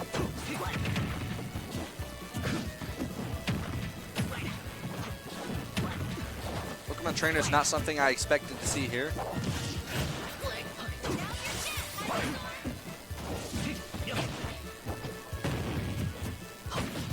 Both players just kind of trading blows, not really landing much. Seems like Burley just beat Rigby. They'll be moving on to the semifinals. It looks like they are going to be facing Boise High School soon. Okay. And I believe the winner of that will move on to grand finals. Exactly. Every team here gets to play 3 games, so it's going to be close. It's going to be fun to watch. I'm excited to see some of the character picks from some of the teams we haven't seen yet. Charizard eliminates Cloud's 2nd stock. His 1 remaining. They need to take one more stock to tie things up here. This Cloud just needs to take one to maintain that lead. It's gonna be tough. All right, 100%, so definitely within kill percentage, but Cloud is nearing in on that number as well. Has limit break, gets thrown. Ooh, waste his limit. Goes the wrong way. Gets an up smash, not gonna lead to anything. Trying to charge up that limit break again. We're gonna see the swap to Charizard. Both characters playing really safe here. Neither one wants to whiff a move. That means certain death. Charizard goes for the edge guard, gonna get punished with the up B. Oh, I could have done it right there. So close. It is neck and neck. Oh, nice. And Cloud is gonna take one. Thunder Ridge is going to maintain their lead even if no matter they what. lose this match here. Cloud can die here knowing he's done his job. Though the more stocks, the better. Yeah, guarantee some safety going into the next one. Just spamming the neutral bees. When you're winning, you know. I gotta respect it. That's my play style for sure. With the Yoshi egg throw. Oh yeah, all day long. But Ivysaur's got a little bit of that himself. Gonna land a leaf. With a neutral air. Gets a throw, and that is gonna do it. Idaho Falls is down one stock still. Thunder Ridge has 6 in the bank. Idaho Falls has 5. So it is still pretty neck and neck. This is the best opportunity for Thunder Ridge to come back. It is looking like things are going their way, though they still have to deal with that young Link that is sitting in Idaho Falls' back pocket here, so things are gonna be tough. Next player has to eliminate these last 2 stocks of the Idaho Falls, and then some, if they want a chance at taking down this young Link. And it looks like we're gonna be playing Piranha Plant. I like it.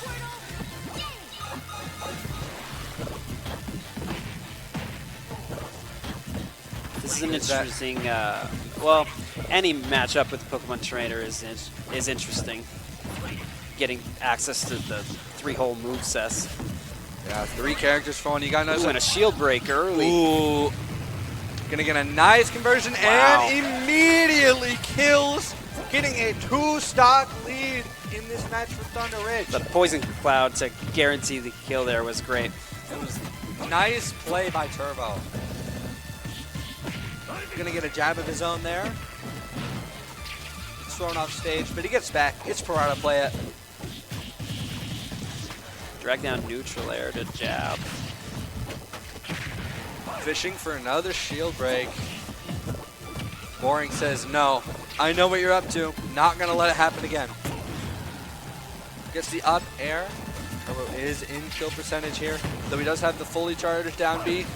And Ivysaur loves to kill off the top.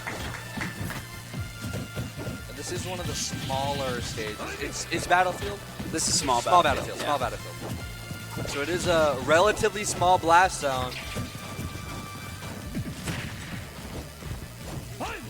Players trading blows.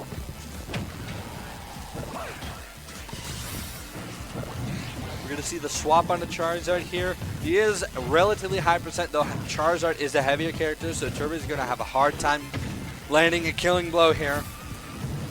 And that extra jump helps too. For sure. So it is really easy to accidentally SD as Charizard. And he's going to tie things up. Both teams left with 4 stocks. However, Turbo is still leading in terms of percentage. These guys are fighting to go into the last match with some advantage. Not going to quite get the edge guard.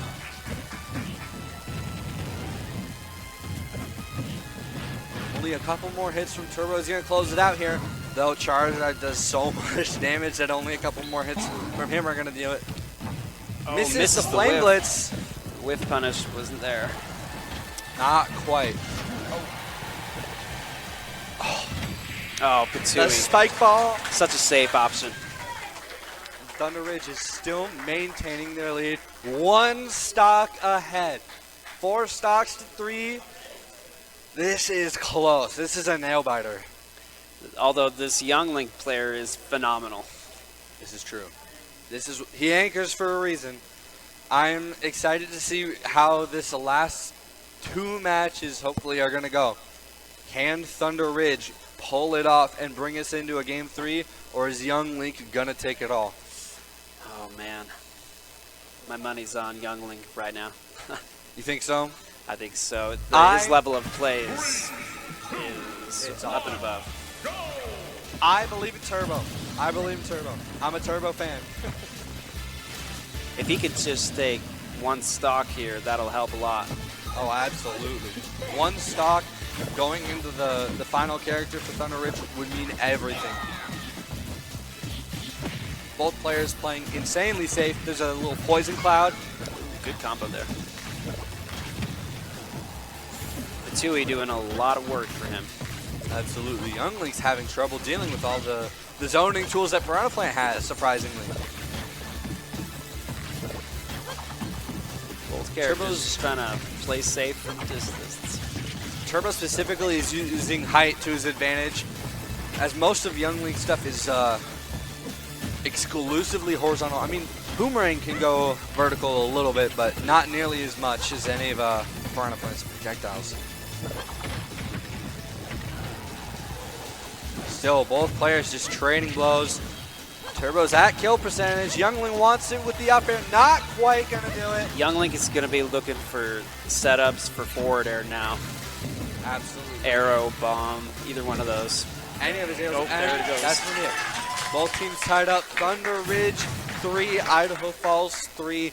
It's all coming down to the final match. Well, hopefully Thunder Ridge held something back.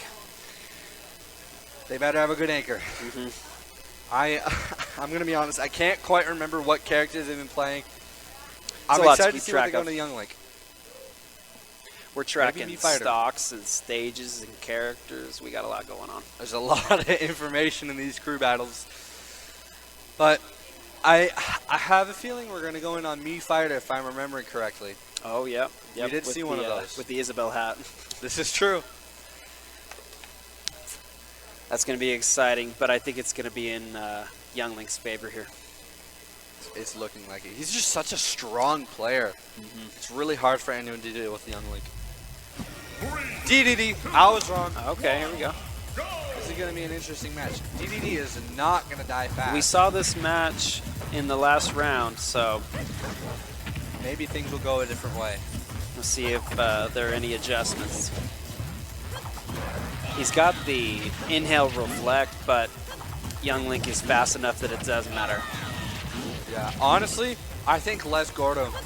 Young Link's just doing a phenomenal job of reflecting all of them, not letting a single one pass his defense. As a DDD main, I know the horror of dealing with your own Gordo. It does so much damage on reflect. And Myra already at 150%. Gonna go for a spike, not quite gonna land it, gonna land the back. Still got the back air. Nice shield. Doesn't get any meaningful punish off of that though. AH is at 60%. So still doable for either play here. Though Myra is clearly in a deficit in terms of percent here. Stalling their recovery as long as possible. Doesn't want to be on the stage. Doesn't want to deal with Young Link's projectiles. And the up air is gonna take the first stock off of Myra. The arrow and bomb setups are just so good. And Link's up air has so much killing potential. It's surprising. It's a surprisingly strong move for an aerial. And it has a really long-lasting hitbox. A lot of his moves do. I know there's neutral air, there's up air, down air. All 3 of those moves have really, really long-lasting hitboxes, so it's really tough to deal with. So AH is at 100%. I think he's going to go for another spike. Goes for the up air, not quite going to land it. Gets back on stage. I don't think we'll see another DDD spike on Young Link. I think he learned his lesson. There's a nasty forward error. Young is going to reflect the Gordo that meant to stop his recovery. He's doing a great job of keeping these Gordos away. And Myra already at 120%. Excellent. And the Gordo's gonna do it. They took a stock. That's what DD's going to be looking for. These trade-off hits. He's heavier. He wants to get these one-offs. They are going to have to be very, very careful with the Gordo usage, however, as AH has proved they know how to reflect them. As the bomb's not going to connect, but going to...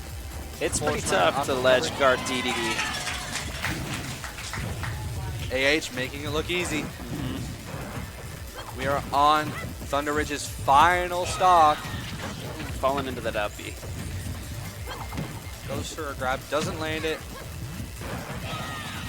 Only at 50% on their second stock. It is looking grim for Thunder Ridge.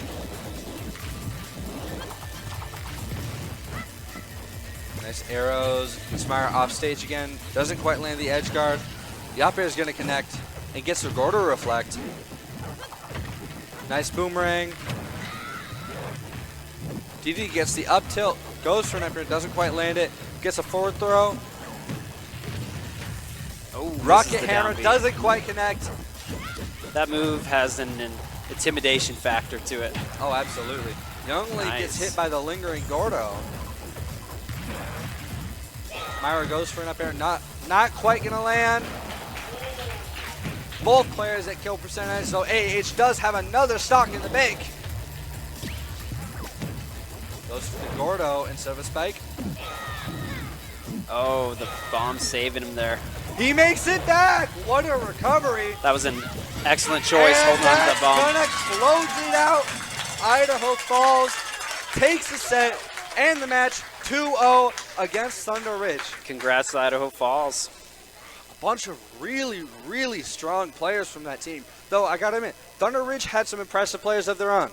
Yeah. Both teams looking strong. I was really glad to see the Little Mac taking as many stocks as he did. He was him. I love Little Mac. It's always nice to see an underdog like that have a good run. For sure, for sure. Well, congrats to Thunder Ridge as well. Absolutely. And I believe that puts them in grand finals, if I'm not mistaken. Idaho Falls, yeah, I believe so. Yeah. To be a recap of our Valorant. And here we are with the bracket. So yeah, Idaho Falls is going to be moving on into the finals. Thunder Ridge, however, still going to take either third or fourth, which is a respectable placing. Out of all the schools, third or fourth is still really, really good. With as many teams as that participated this year, yeah, that's a great finish. Absolutely. However, after this, we're going to be moving on to our grand finals match. So we're gonna throw it a little break, and then we'll be back with Smash Bros. High School Idaho State's grand finals. So we will be back.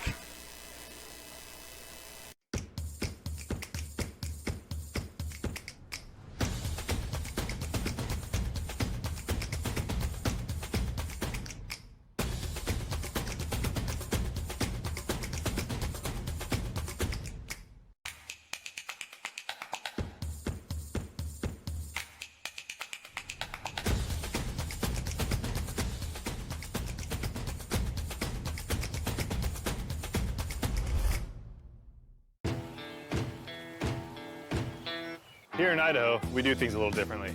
First rule, camouflage never goes out of style. Next, always use fry sauce. I mean, why wouldn't you? Hold steady when out-of-state friends think you're from Iowa. We call it pop, not soda. We always put a lift on our pickups. And we always buckle up because we still have a lot we want to do, and I'm guessing you do too.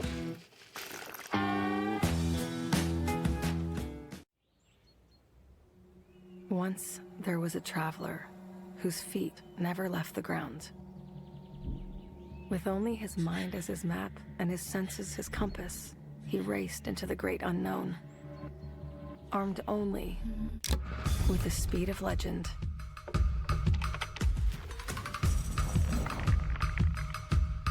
His trails, he blazed. His rivals, he played. Every sprint, a blur. Every turn, trusting his allies.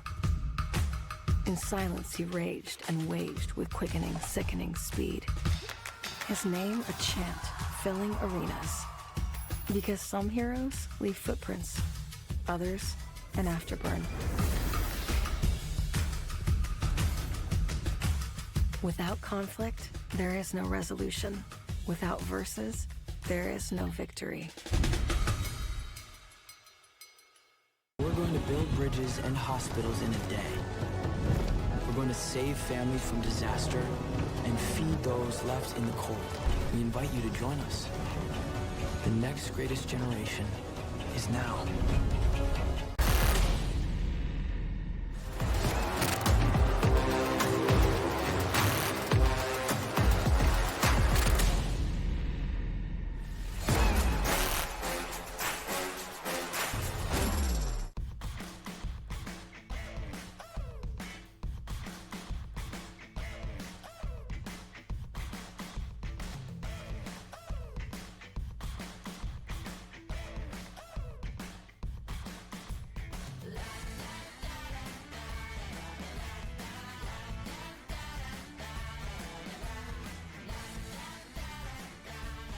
Idaho's Central Credit Union, looking after your daily balance.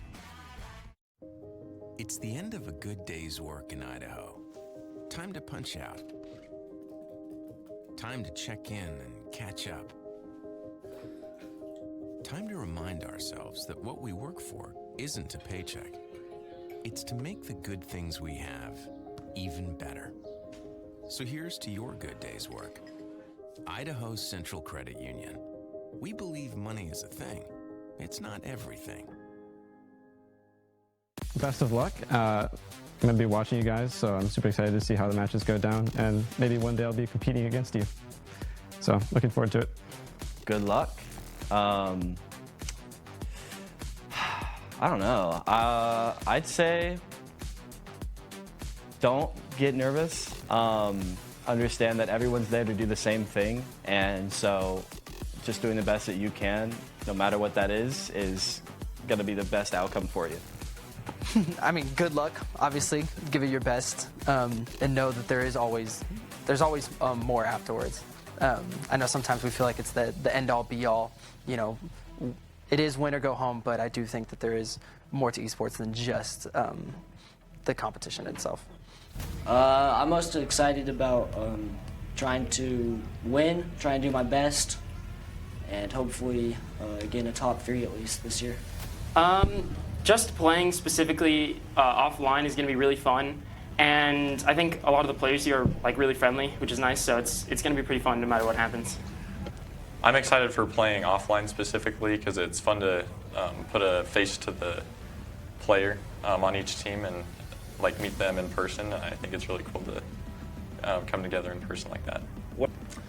In person, it's a lot different play style to play in person, and I think it'll be a lot more competitive and fun. I'm pretty excited to see how Valorant's going to play since it's the first match next, and I'm just hoping that they can put a good performance to get a good place. Just probably seeing how our Smash team does and how they can progress in the tournament. Just playing with my friends. I love everyone on my team, so I'm excited that I get to be here with them. Honestly, just to play with our team because it's my last year in high school, and this is a good opportunity to play with my friends that I've been friends with for a long time. I think most excited just to be here with our students and to be able to mingle with other teams and learn a lot and have fun. I think the best aspect about it competitively is probably the players. I think that there's a lot of cool players up at like the top level. It's really fun to watch them play. I like how competitive it can be in like even as people get better. It's just like specifically as players improve, it gets even more like complex, and having to think about specific matchups can be pretty fun. So I'm excited just to. Smash, I definitely like the mental part of it. Like it's a very it's not a super deep game, but once you start playing competitively, there comes a lot more depth with it. So it's fun to think through it and like win that way. I like the amount of characters and play styles, as you should adapt around. Every character has a different play style, and some people play the characters differently. The idea of the game, just because it's pretty unique, especially with all the special abilities that they have with all the different characters, and I think that's overall a pretty well-balanced game. Probably the variation of different play styles that can happen, and like any match can be won by any team at different times. I think I like how it's never really over, you know, until it's over. You can be down a ton and you're never really out of it until the very end. Honestly, just having fun. It's not fun to lose, but we always have fun and we never put each other down and we always try to make it fun. So. I think the best part about this tournament and competition is students being able to work together as a team to accomplish a common goal and to get to know other teams and schools and just build that camaraderie. It's a good finishing move. It definitely is. Any of the limit breaks will do it.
she'll never see it coming, no use. She's got a gun and a bag and she's waiting for you.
You love your sticks and stones. You throw them my way to make a point, but I don't have hollow bones, so you'll never take away my voice. You used to feel like home, but now the whole place is so destroyed, and I'll survive on my own. I'm stronger than when I started, even through all the times I hit the ground.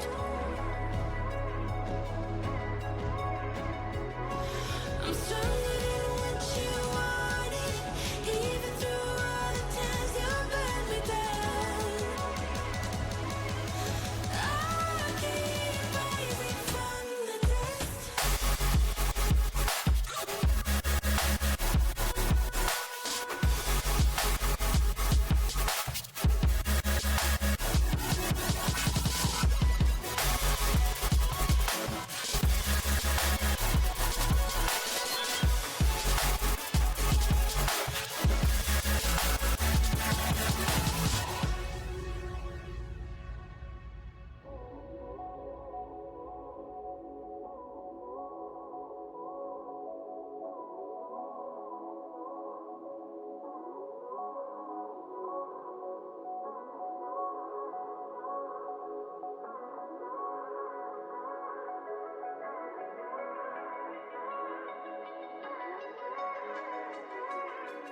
You used to always say words that were laced with poison love, and you thought I'd always stay.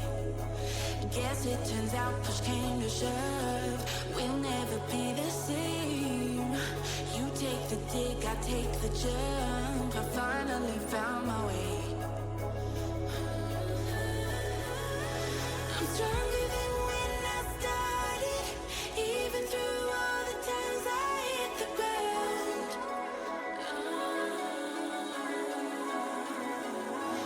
I'm stronger than what you wanted, even through all the times you burned me down.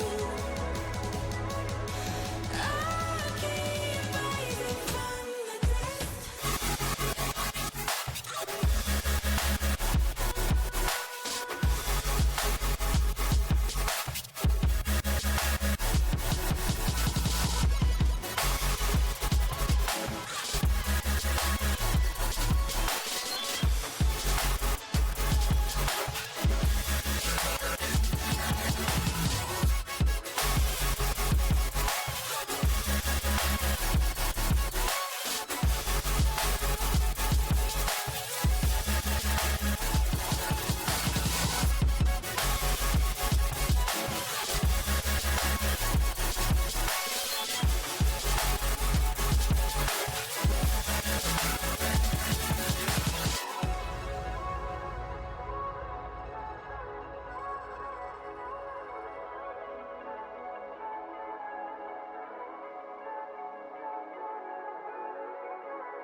I'm running away from the past I left behind. I'm looking for answers, but I'm blinded by the light. I'm lost in the music and I stay here for the night. I promise I'll be gone in the morning, out of sight and out of mind.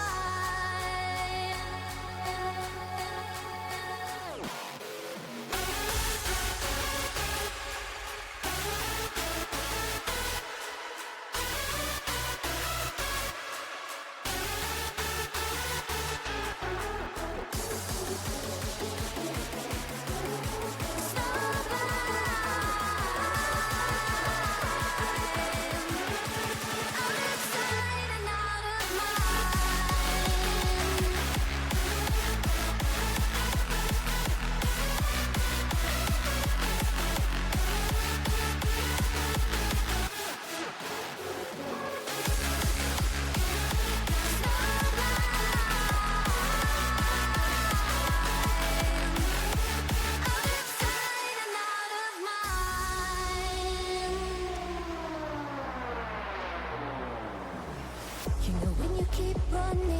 but your legs are standing still. It's like you're stuck in a nightmare, but you keep doing it for the thrill. Well, this is reality, you only live it once, so wake up from your dream. But just for tonight, let the lines get blurred, let your thoughts be free, let your thoughts be free.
for the crown. Heavy clouds are way above my head, like all of my regrets and things I never said. No, got a feeling, shiver in my bones. Something's coming, but nobody knows. Angels rage, they come down from the sky to fix these broken wings and show me how to fly. I burn the sky. I see the fire in your eyes. I come alive, and I feel like I could spread my wings and fly.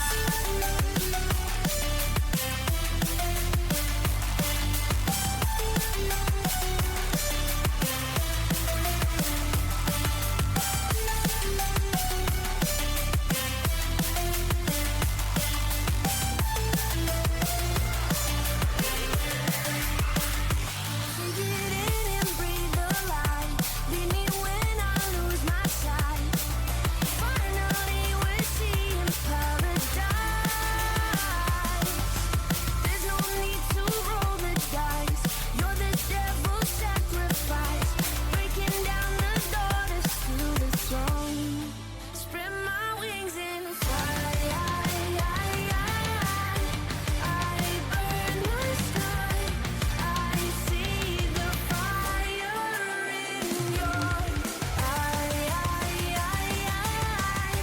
I come alive, and I feel like I could spread my wings and fly.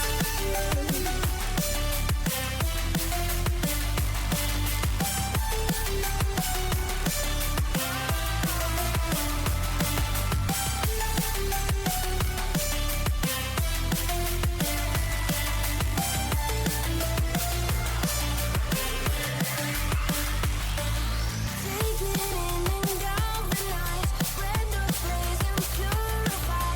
Finally we're seeing paradise. Now there's no more time to hide. Face to face we coincide, breaking down the doors to seal the throne. Spread my wings and fly.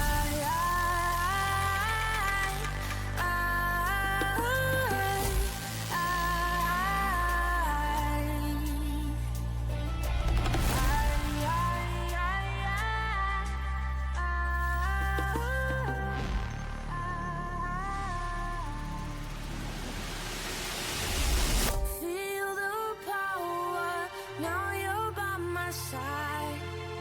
I've been searching, but you didn't hide. You were there through my darkest days. You look me in my eyes, and you feel like I could spread my wings and fly. I burn the sky. I see the fire in your eyes. I come alive.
wasn't looking for love, but baby, I found you instead.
I've been drinking Kool-Aid cameras like I did when I was 9, 'cause I like to pretend that I haven't lost the time. In the end, the nostalgia, though it tastes fine, I can only drink a couple 'cause it feels like a lie. We'd play Halo and we'd lay low in our basement until the sun began to rise.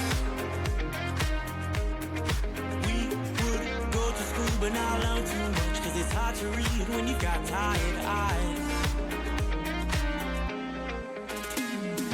Months go by, the time it flies, past the days that we drank Kool-Aid in the summertime. Years go by, the time it flies, past the days that we drank Kool-Aid in the summertime.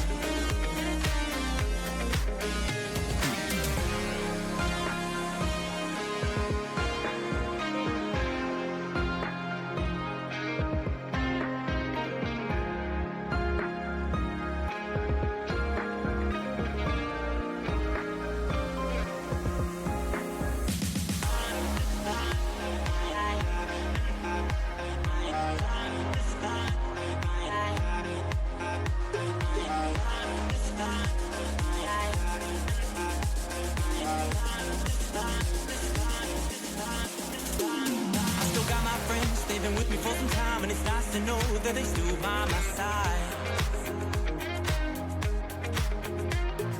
Friends are like stars, 'cause no matter how far, when it's dark outside, they will be your light.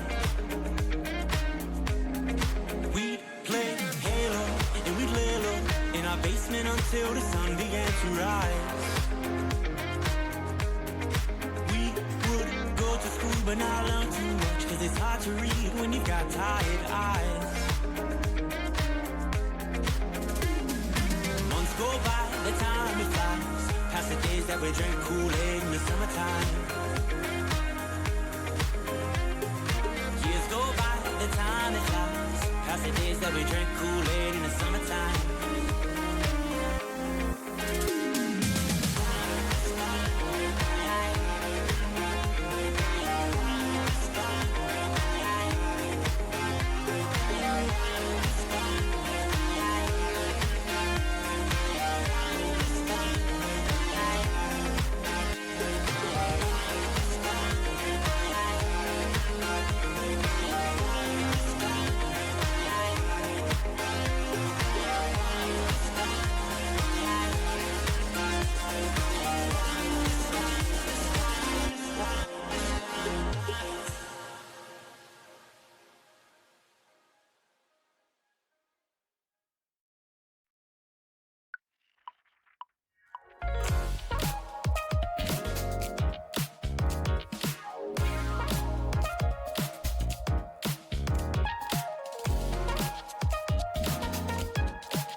I'll go just alone.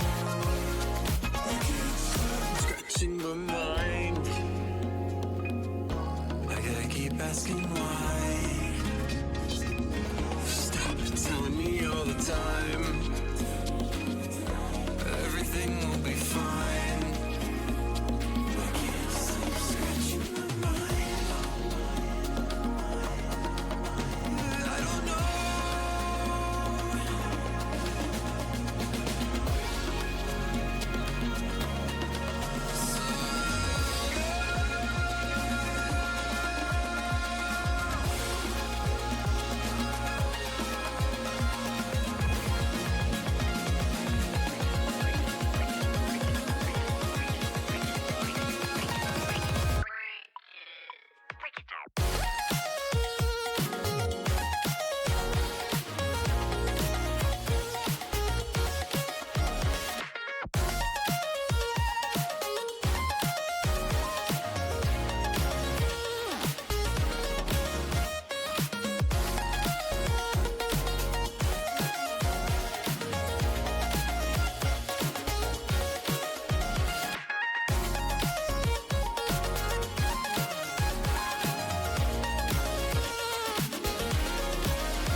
Not your guardian. I can't see through your skin.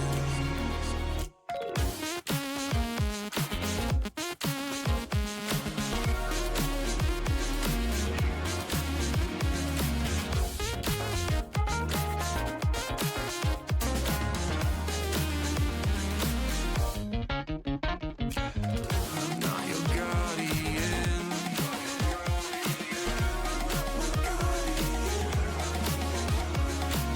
I can't see through your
Yeah, I'm lost and numb, cold to the touch. I pretend like I don't remember your name. Every masterpiece turns to blasphemy. When I close my eyes, yeah, I still see your face. We were the thunder and the lightning, burning fire that started from the spark. I was begging just to watch you twirl. It was us against the world. You were the rain falling on my skin. Yeah, I was dying when you pulled me in. I was your rebel and you were my girl. It was us against the world.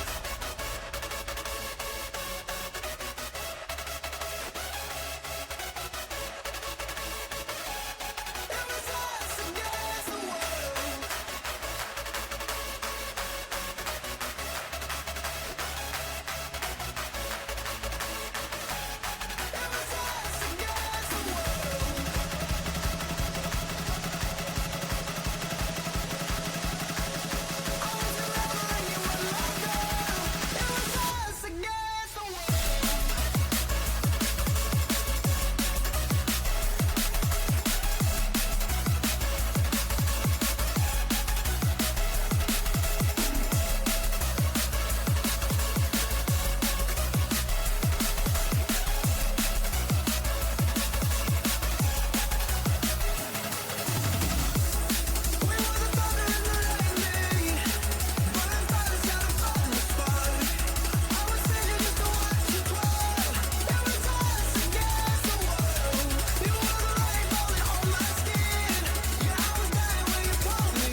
Yeah, I'm pale and gray, all dust and fade. When I call for you, all I hear back is pain. Every song must stand, even diamonds fade. When the darkness comes, I count up my mistakes.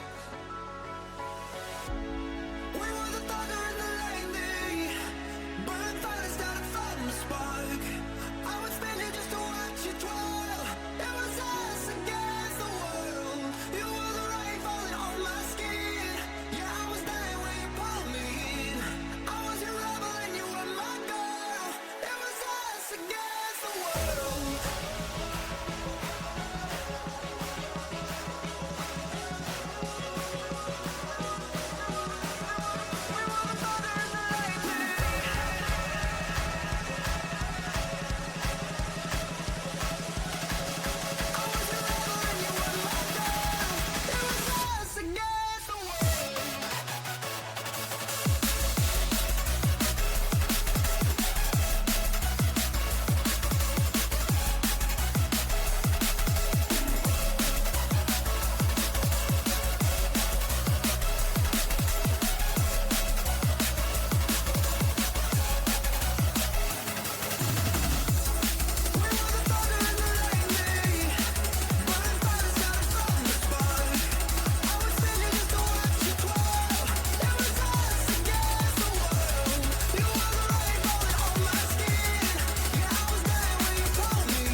All right, hello everybody. My name is Colin Carpenter. I am here with my good friend Levon to bring you the grand finals for the Idaho High School State Smash Bros competition. Ooh. On the stage, we have Boise High School versus Idaho Falls High School. Both very, very solid teams. So this is sure to be a very close match.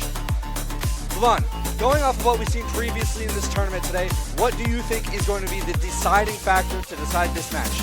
I think the deciding factor is going to be if Idaho Falls can figure out the Inkling matchup. Definitely. I think the Inkling has been a strong pick for Boise High School, taking a lot of stocks. I heard in their last match they took a straight 11 stocks in a row. That's the sign of a really good player. Burley only lost to the Inkling player, so it's going to be wild. Yeah.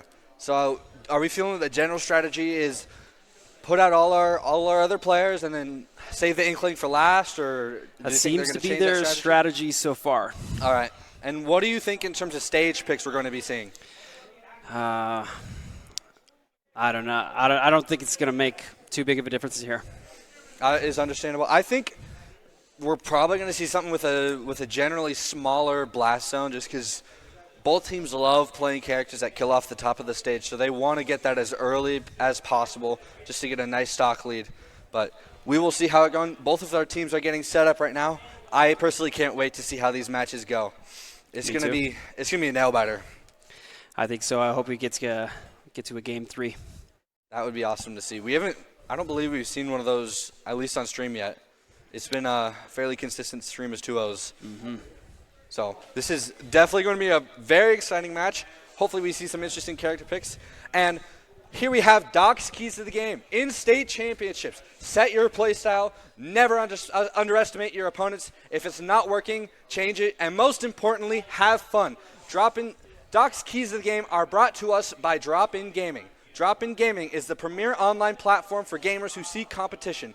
Play your favorite games to win cash and prizes through free and paid entry matches and tournaments. Whether you're new to the scene or a seasoned veteran, Drop-In Gaming has the right games and competition for you. To begin your competitive gaming journey, sign up at dropingaming.com. Big thanks to our sponsors. So going off of Doc's keys, I think the big thing for Boise is to never underestimate their opponent. So they may be coming in confident off of their last win, but it is important to never underestimate the power behind Idaho Falls. We saw them. They have a really solid lineup of some really good players. If I'm not mistaken, they had the young Link. I agree. And that's the matchup I'm most excited to see. I'm looking forward to it as well. We saw that young Link just absolutely controlling the flow of those matches, so it's going to be interesting to see how this plays out. Looks like we'll be starting on Bowser versus Pokemon Trainer. Definitely a bit of an interesting matchup. An easy Pokemon 40%. Trainer, you essentially get 3 characters in one, 3 different play styles. And I'm excited to see the Charizard come out against Bowser here. For sure. I think we'll see mostly Squirtle, just because Bowser's easy combo food. This is true. However, Charizard does have that kill power. Bulbasaur has a fair bit of it too, and we are on PS2. So there is opportunity to kill off the top of the stage as Bulbasaur here. But it's going to be a little tough. I don't think we saw Bowser in the previous match with Idaho Falls. I believe you're right. It's a new pick, but a welcome one for sure. Charizard going for the up throw, not quite gonna get a kill. Even landing on the platform and get it. I'm surprised he didn't go for the up throw again. Bowser is. Oh, the gift with the fire is not gonna take enough the mashing first on that up B. stock for Idaho Falls. Bringing it right back. Boise bringing it right back. We are 11-11, neck and neck, even on percent. We're going to see the swap back over onto Charizard. We're getting a nice couple of hits for an easy 50% on Bowser. 70. Goes for the down air, but gets punished by getting hit off stage. Charizard just holding shield. Very smart there. In the back air, knocks Bowser off stage. Goes for the fire gift again. Oh, and he's going to it land works. it again. 0 to death from Boring. Definitely not Boring gameplay there. Josh is on his last stock here. The first match. Now, I wonder if we'll see any Bowser sides tonight. Bowser bomb would be really funny. Yeah, Bowser's side B can fall off the edge, so I wonder if we'll see any suicide kills here. The one thing with that, though, is I believe he usually dies first. He does, for sure. So at this point, it's not really worth going for because Boring would still be up 2 stocks here. You're right. It might not matter, though. Boring is looking to clean things up right here, right now. Gets a Good nice whip up air. punish. That's at 180% on his last limbs here. He's got to make something happen. There's the down throw, I believe. And the up air to close things out for match 1 in favor of Idaho Falls. They have a 2-stock lead going into game 2 of this grand final set. Now, this is what we've seen in the other matches, is that Boise will go into a deficit and then bring it all back at the end. It's been working out for them so far. However, that young link for Idaho Falls really makes me doubt the strategy here, because both the Inkling and the young link are very, very solid players. They've put on a show for us up here. For sure, it's been very exciting. So I'm hoping they play each other. It might not happen, but that's the matchup I'm looking sure for. We'll see that. Good. That's the matchup I'm looking forward to. And maybe some new characters. Like we saw Bowser. We haven't seen a Bowser all day yet. Yes. Do you anticipate any sort of roster or character selection choices from either of these teams? I mean, they all have more than 4 players here, so we might see totally different players in the different sets. This is true. I am confident, though, that they're going to leave in the Inkling and the Young Link. Oh, for sure. Those are serious contenders for the most strong players here. Yeah, so definitely. I'm excited to see how things are turning out. Looks like we're just getting set up for our second game. There's the fist bump in the background there. Looks like we should be going in any minute now. And here we are, Meta Knight. Another pick we've seen earlier in the day. Getting rid of that first stock, making things even. And we are off. Players just throwing out lows, not really connecting. Just dancing around. No combo follow-up there for Squirtle. Nice little combo from Meta Knight. Doesn't quite land off the rest of the air juggle. And we're going to see a swap onto Bulbasaur. Now, Bulbasaur has an easier time controlling the stage when it comes to defending against Meta Knight because of those Leaf Blades. It's such an easier time.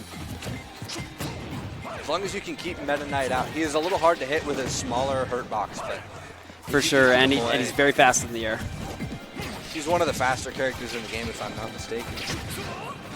He's gonna, oh, nice down air from Bulbasaur, denies the combo, gets a back throw, and up air almost. That Ivysaur up air is excellent. It's a scary move. If you're not expecting it, it kills way early. And there it is. Ooh, there it is again. Got to be careful on those platforms. The drop down aerials are scary. For sure. Whips a forward smash, but his forward smash is so fast, it's not really going to matter. Meta Knight doing a good job getting back to stage. That doesn't quite kill. We're going to see the swap onto Charizard, hopefully just racking up the damage. There's the up throw. Not nearly high enough percent to kill yet. but still a solid chunk of damage.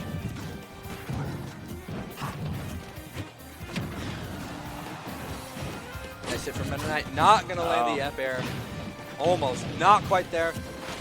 He's going for the flame grip. Meta Knight gets back on the stage. Doesn't follow up on the whiff.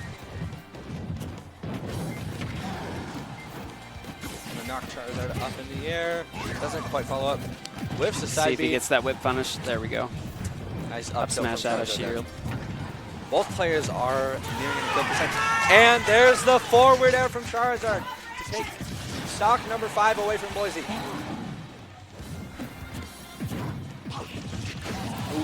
And we're right back at it with the up smash.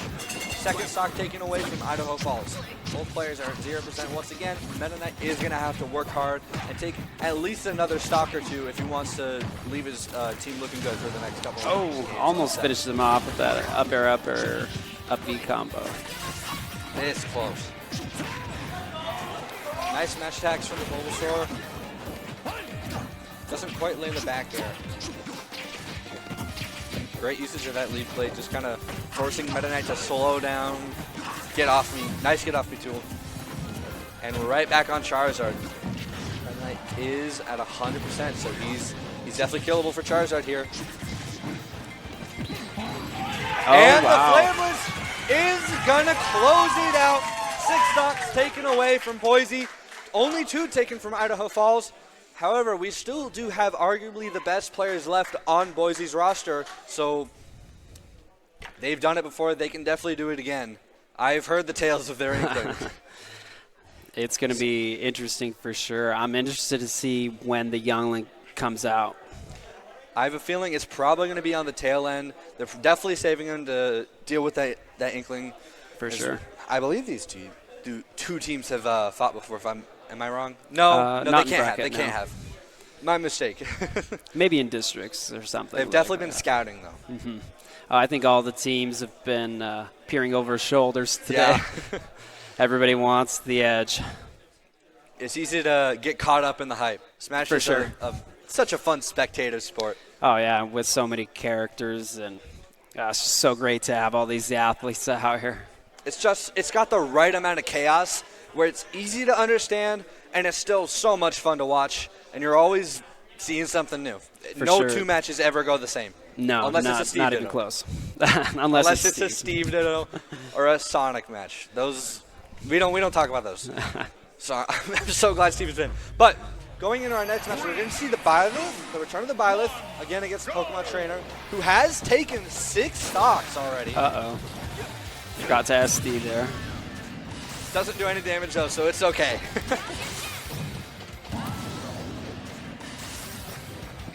All right.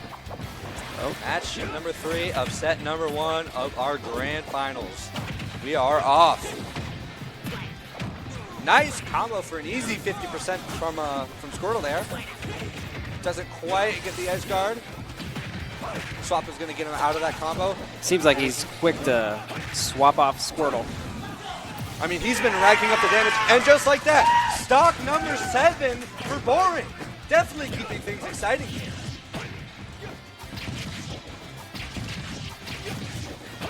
Boring is doing such a good job of taking advantage of the weird hitboxes that a lot of Bulbasaur's attacks have. For sure. Always keeping his opponents on edge, not really sure what's coming next, and then there's the swap to Charizard, who's been consistently dealing a lot of damage and getting a lot of kills here. Generally, Charizard is your stock to here. For sure. Squirtle and Bulbasaur are kind of the damage dealers, the peppers.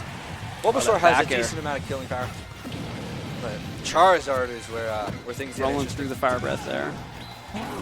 And the Flare Blaze is going to connect! Excellent side beat. Boring has taken 8 whole stocks!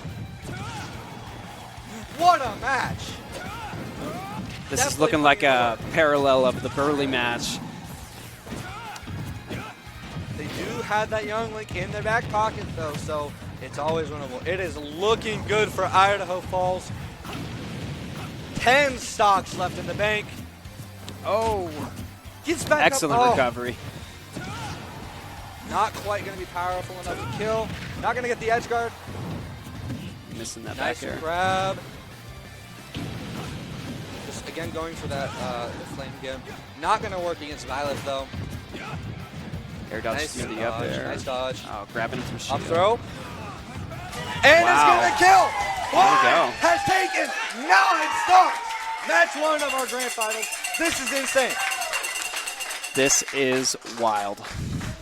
Now, if you're Boise, you're panicking. However, I don't think Boise they do is have panicking at all. their ace in the hole, card up their sleeve. They have that Inkling player, which I am near positive is going to be coming out next. This They is are gonna have a to mirror image of the Burley match. The first Burley player took the same amount of stocks here, and they still ran it back. It happens. However, Idaho Falls has 10 stocks and some really solid players left in the bank. We'll see I how still it think it's goes. going to be close. It's going to be really, really close. I think we're about to be blown out of the water by this Inkling. I'm looking forward to seeing how it goes. Looks like all of our players are getting set up back behind us. Just probably some nerves on the side of Boise. If you're the anchor, all the pressure is on you. I mean, we've seen it happen before, though. The Inkling can carry. So we'll see if the tale repeats itself or if Idaho Falls is going to take set 1 of our grand finals here. I'd love to see it. I really want to see a game 3. It would be a spectacle. Well, we want to put on a show for everybody here, don't we? Absolutely, we do. So we've seen the Pokemon trainer from Idaho Falls, and we know they have the Young Link. And it looks like we are going to see Diego on the Inkling. It is time. He's going to SD. Getting ready for potentially, but probably not, the last match of this first set. I expect it's going to go on past this. Both players just kind of throwing out moves. Squirtle with a nice little startup. It doesn't quite get a combo off of it. Both just throwing out hitboxes. There we go. Diego with a nice combo of his own and a berry. Not enough damage to keep him in there. No confirm. Nice forward air. Gets him off stage. How the tether grab gets him back on. Nice bomb. Oh, he wanted that spike. He wanted that spike. And Boring already at 120%. That's gonna Just like be that. the last stock for Boring. However, Idaho Falls still has 9 whole stocks in the bank. 3 more characters to go. I can't imagine what it's like for that Inkling player to hold his whole team on his shoulders. It is a feat. He makes Sisyphus proud. I'm excited to see how the rest of this match goes. I'm especially excited for hopefully Inkling versus Young Link. That is keeping me on the edge of my seat. We're gonna see a Sheik. Okay. Oh. I'm thinking we had some, maybe a name choice or something. Something went wrong. That was the quickest match ever. Sheik. So you're probably right. It probably was a wrong name choice there, which happens. It's annoying, but unavoidable. Basically, at a bigger tournament, you're always gonna have someone mess up their name. And these players, I'm sure they've got nerves and all sorts of things going on. Up there on the big stage, it's nerve-wracking, but it's really fun. And it's the Young Link versus the Inkling. Okay. It's the match. All right, here we go. The match we personally have been waiting for. Young Link with a nice bit of early damage, getting a nice easy 30% on Inkling. I think we're going to see a lot of the zoning.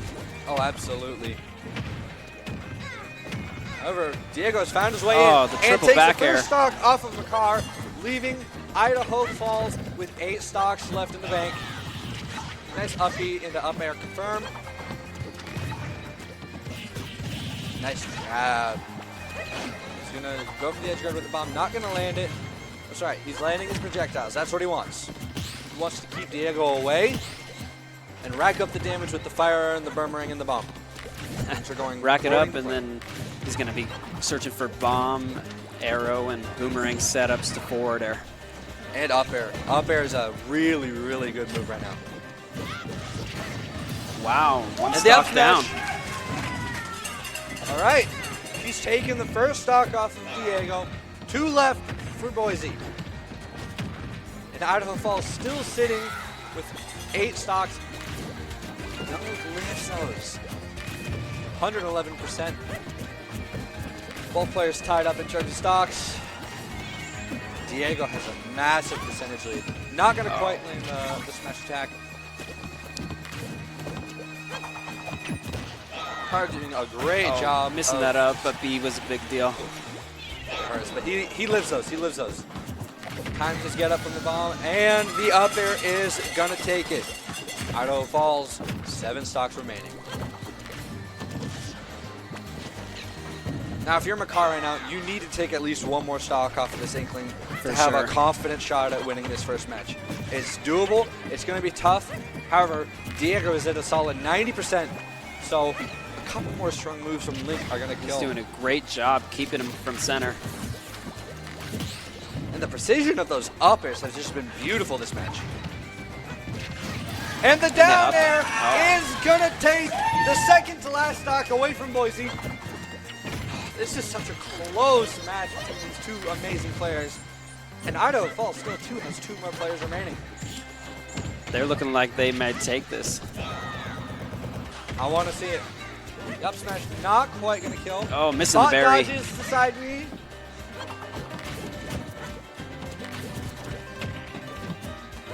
Young Link showing immense control of the stage and the neutral game. Nice confirming in neutral air. Another nice boomerang setup. Nice parry. Diego's at 98%. A lot of safe plays happening. There we And go. the forward smash, not going to quite kill, but racks up another huge amount of damage. Diego is at kill percent now, so 1 more strong move from Makar is going to do it.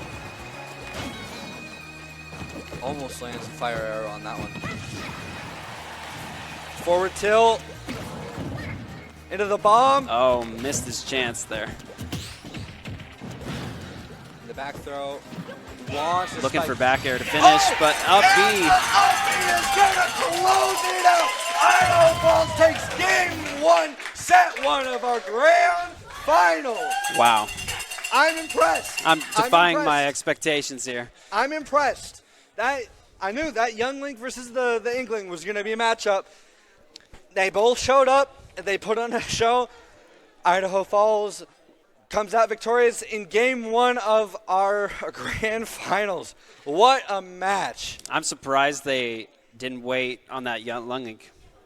It worked. It worked. They wanted to get their best players out right out of the gate with the Pokemon trainer taking, 9 whole stocks in a row, and then the Young Link cleaning up that Inkling. Playing your strongest players first is a very valid strategy if you know what your opponent's going to do. For sure, you can get rid of a lot of stocks really quickly. And now Boise's definitely on the back foot a little bit. They've been rolling their matches, so they're definitely feeling the heat a little bit. If this were you, what would you do to kind of reset mentally, prepare for the next game? Where are you at right now? I think that Inkling player is going to rethink that matchup a little bit, and maybe we'll see a character change. I would love to see some swaps. Maybe something a little more focused on taking out that Pokemon trainer, because the 9 stocks in a row on Pokemon trainer is And we absolutely only insane. saw 2 characters from IF, so. I mean, that must be all they need. I wonder if we'll see the same strategy coming from Idaho Falls going into set 2 here. Just lead with Pokemon Trainer again. I think it's the play. It clearly works against Boise's team. Mhm. Unless they lead with that Inkling, then we gotta bring out that Young Link again. They quick. haven't done it all year long. They've anchored that Inkling. I mean, losing first match to Idaho Falls, though, maybe they have to rink their strategy a little bit. We'll see. Do you anticipate a change in the stage we play on here? Yeah, I think so. No more PS2? I hope not. Yeah. As much as I love the Pokemon music. What would you ideally want to see? I love small battlefield. I like the variety of music you can get on that stage. And I like the smaller blast zones, too. And you're going to get your wish. Here we are in small battlefield. Pink Ronin on Byleth versus Kirby Rose with Meta Knight. Both players just trading blows right now, trying to get something started. Very tied up in percent right now. Kirby Rose hitting 50%. Gets back on the stage. Nice forward air. Goes for the up air juggle, not quite going to land it. Smart waits for the attack to be done. You can't underestimate the power of those Byleth smash attacks there. Oh, they're yes. brutal. They're big, too. They're Hard to very, avoid. they're very predictable, though. So if you know they're coming, you can just wait them out and then play the punish game, which is And what I anticipate. Meta Knight should be able to do that with the speed. I believe he has one of the fastest forward smashes in the entire game. So he's definitely going to want to play the punish That game. was an SD. Unfortunate SD from Boise here. Putting them at 11 stocks. Not quite going to take the stock from Idaho Falls quite yet. Kirby Row just trying to rack up that percent against Byleth before they get their stock taken away. Both players just kind of sitting in shield there for a second. And even it up. Pink Ronin is going to take that first stock from Idaho Falls. Doesn't land a confirm from the neutral air. Kirby Row with a nice little percent lead. Nearing in on kill percentage. Not quite there, though. Gonna have to work for it. He's doing a real good job playing safe. Absolutely. Like we said, he's just playing the punish game. He waits for Pink Ronin to throw out those big special moves, and then it's his. There's that F smash.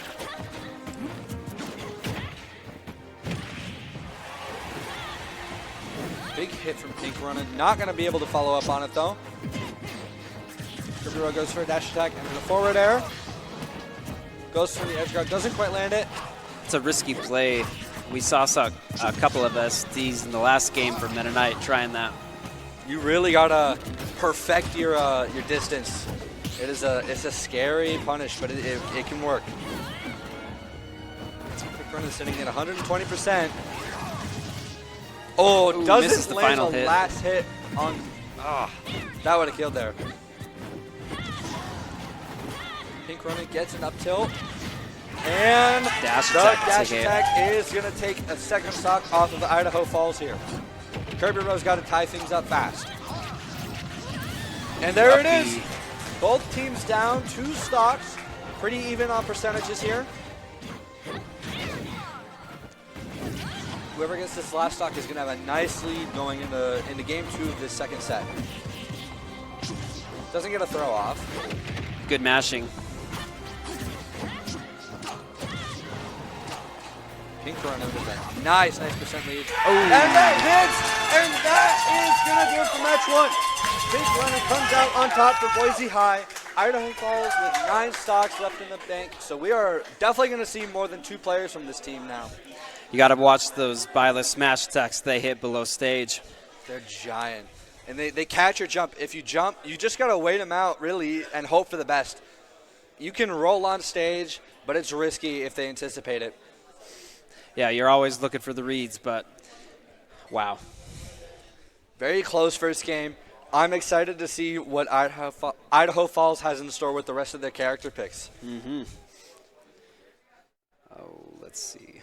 The Byleth pick is also a very solid choice there. I'm surprised we didn't see the Pokemon trainer on the side of Idaho Falls there, just kicking it off.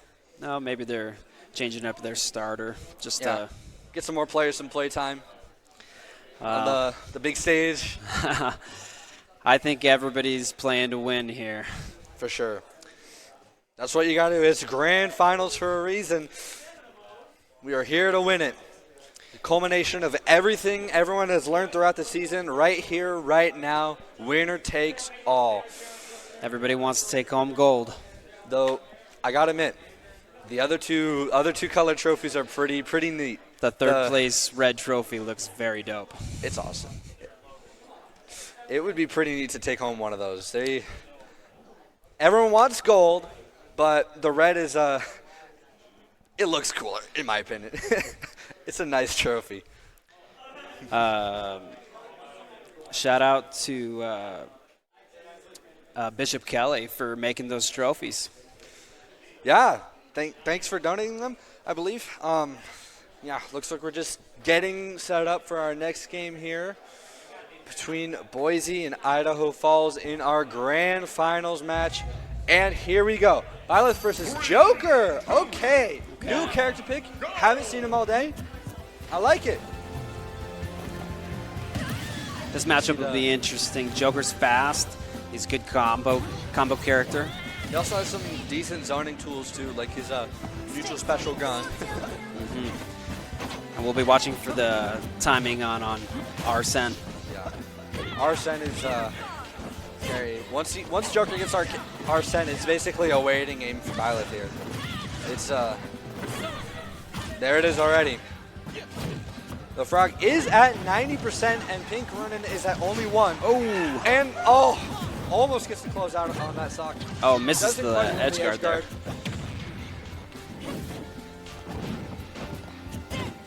Frog again missing the edge guard. It's a decent amount of damage on the Pink Ronin, however. Just needs 1 stock to win this match and tie things back up. However, if Frog loses a stock, they're in a pretty rough position against Boise here. Yeah, they definitely want to win this 1-1 without losing any stocks. Absolutely. Even just down 1 is devastating throughout the course of the rest of the match. So they're going to do their best. Living at 160%. Oh, nice lands counter. The counter, gets Arsene out, lives off stage, gonna land the projectile to prevent the edge guard from happening. Pink Ronin at 120%, and he lands the dash attack. Is it gonna be enough to kill? Not quite, doesn't get the edge guard. Both players at kill percentage. Next hit wins the game. It's a nail biter. Both playing safe, looking Gets for their the parry setups. into the dash attack. Not quite enough. Gets rid of Arsene. With the up tilt. And that's gonna do it. Pink Ronin takes a stock off the Frog. So no matter what, Idaho Falls is going to be in this next match down at least 1 stock, which is not somewhere you want to be. Finishing it off with Arsene now. Pink Ronin living to nearly 200%. Yeah, he was doing a great job there. The DI is immaculate. I don't know how he lived half of those hits. Being prepared. You don't see that every day. No. Close matches. Idaho Falls will be going into our next game down 1 stock against Boise. So we are going to see another new character from Boise.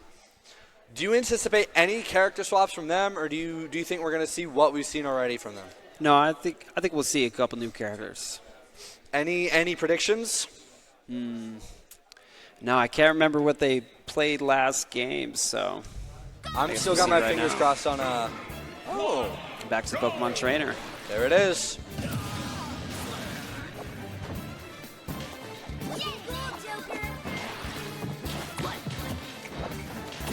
Dancing around at the beginning. Trading hits here. Squirtle doing a good job keeping him on the ledge.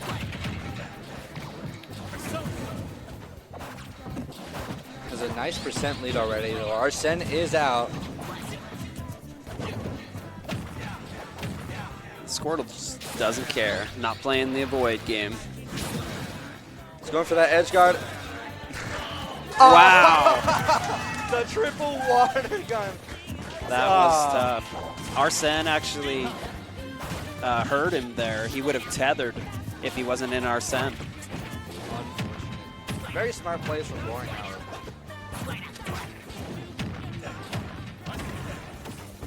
Nice little combo again on Frog from Boring.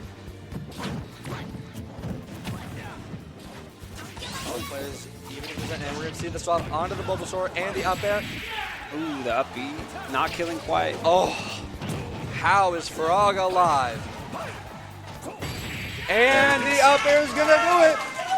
That'll do it. Evening it up. Now, if I have my calculations correct, Boise still has 9 stocks left, whereas Idaho Falls has 6. So it's still going close. in Boise's favor right now. And they've got that inkling to anchor on. They do. It's scary, scary character. We'll see if the youngling can do it again. Yeah, Idaho Falls definitely on the back foot. I'd anticipate they're saving youngling for last this time around. Or just as a response to Inkling. For sure. I think that's the play. See Boring versus Laliette. We haven't seen a Corn yet. That's an interesting pick. Yeah, it will be interesting. They've got some interesting mechanics. The stun projectile is a little goofy, but it's funny when you land it. Boring just nasty with the combos, getting a nice percent lead of nearly 100. Probably going to close it out with Bulbasaur here soon. 120% to 0, and there's the swap onto Bulbasaur. Probably fishing for an up air. A relief blade. Doesn't quite get the edge guard. Oh. And there's the Read the neutral get out. Idaho Falls on 5 stocks remaining.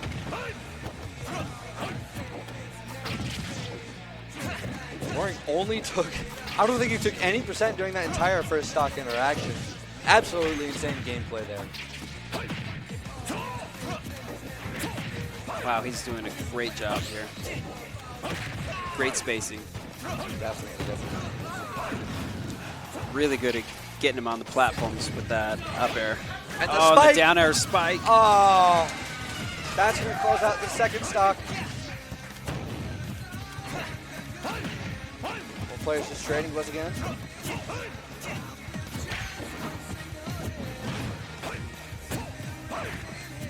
Still just trading blows. Nice neutral air from Boring.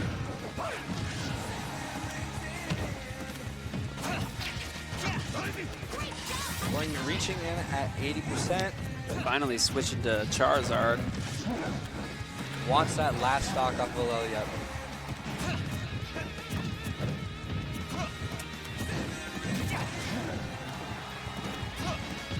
At 115%. However, at Charizard, that's not quite kill percent. It's close. The Flare Blitz, not quite going to kill. Liliet going for barely the 2-frame, but makes it back. And the forward smash is going to close it out. What a showing. Pokemon Trainer is really doing a good job today. Another one of those carry picks here. So, if I'm not wrong, Idaho Falls only has 3 stocks left. Which means Young Link needs to take 9 on his own. It's looking rough. That's going to be a tough... rough. Yeah. So he's going to have a rough time of it, but... I mean, he beat that Inkling, so... He did. It's definitely doable. If there's a will, there's a way.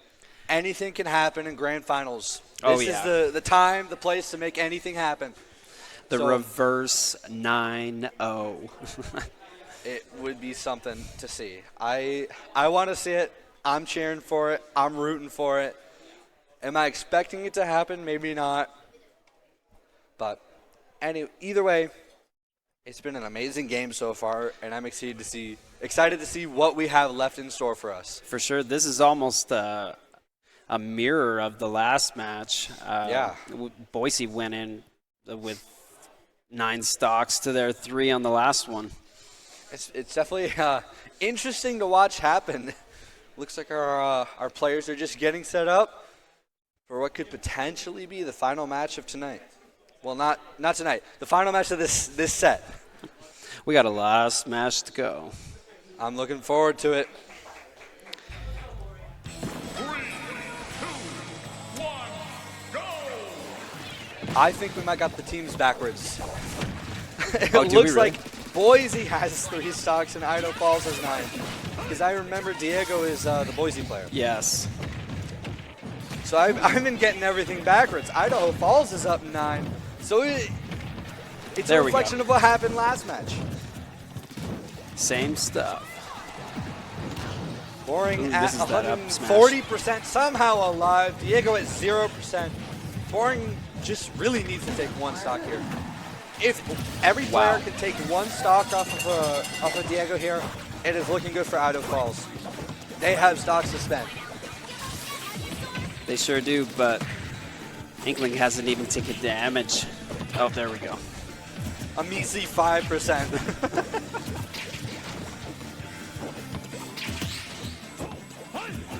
Both players just training blows. Nice little up throw from Diego. He loves those throw combos. Absolutely. He's times the strokes absolutely perfect. Into the up air juggle. Not gonna land the bomb. Goes for the side B, doesn't quite land it. Boring really needs to get some sort of offense started here. Yeah, he's really just on defense. I think he needs to utilize those projectiles a little better. Even if it's just to force out the shield from Diego to set up a throw mix up. And there's another stock taken off of Idaho Falls. And we're gonna see the Charizard. No, the Squirtle. A big damage dealer. Nice little combo for a nice 40%. There we go. All right, all right. Using the speed. Nice throw. Looks like the neutral B was faced the wrong way, unfortunately. Swap on the Bulbasaur. Honestly, the Bulbasaur has not been working in Inkling here. I would say the play is swap on the Charizard as soon as possible. Or keep working with that Squirtle. That too. The combos are nasty. On kill percentage here soon. Both players at 90%. We really just want to see 1 stock taken here. It's not looking great for Boring. Doesn't set up for the up throw. And the up smash is going to close out the Pokemon trainer. 3 stocks just like that. Diego makes it look easy. It's insane. Idaho Falls still does have 6 whole stocks, 2 new players to work with, one of which is definitely still the young Link. Do you think they'll anchor him this time? Or Honestly, I think they want the next player to take as much off of him as possible and send in young Link as the anchor to clean up. That would be the play. If you can send young Link into that matchup at an advantage, that puts you in such a good spot because the match we saw between those 2 players already was so incredibly even. You need to set yourself up for any possible advantage you can potentially have. Exactly. That's And where we see that team We're play gonna see here. the Pikachu. Even just 1 stock here from Big Stevie would be massive for Idaho Falls. Still, both players just kind of throwing out hits. Another up throw. Doesn't quite land the up air.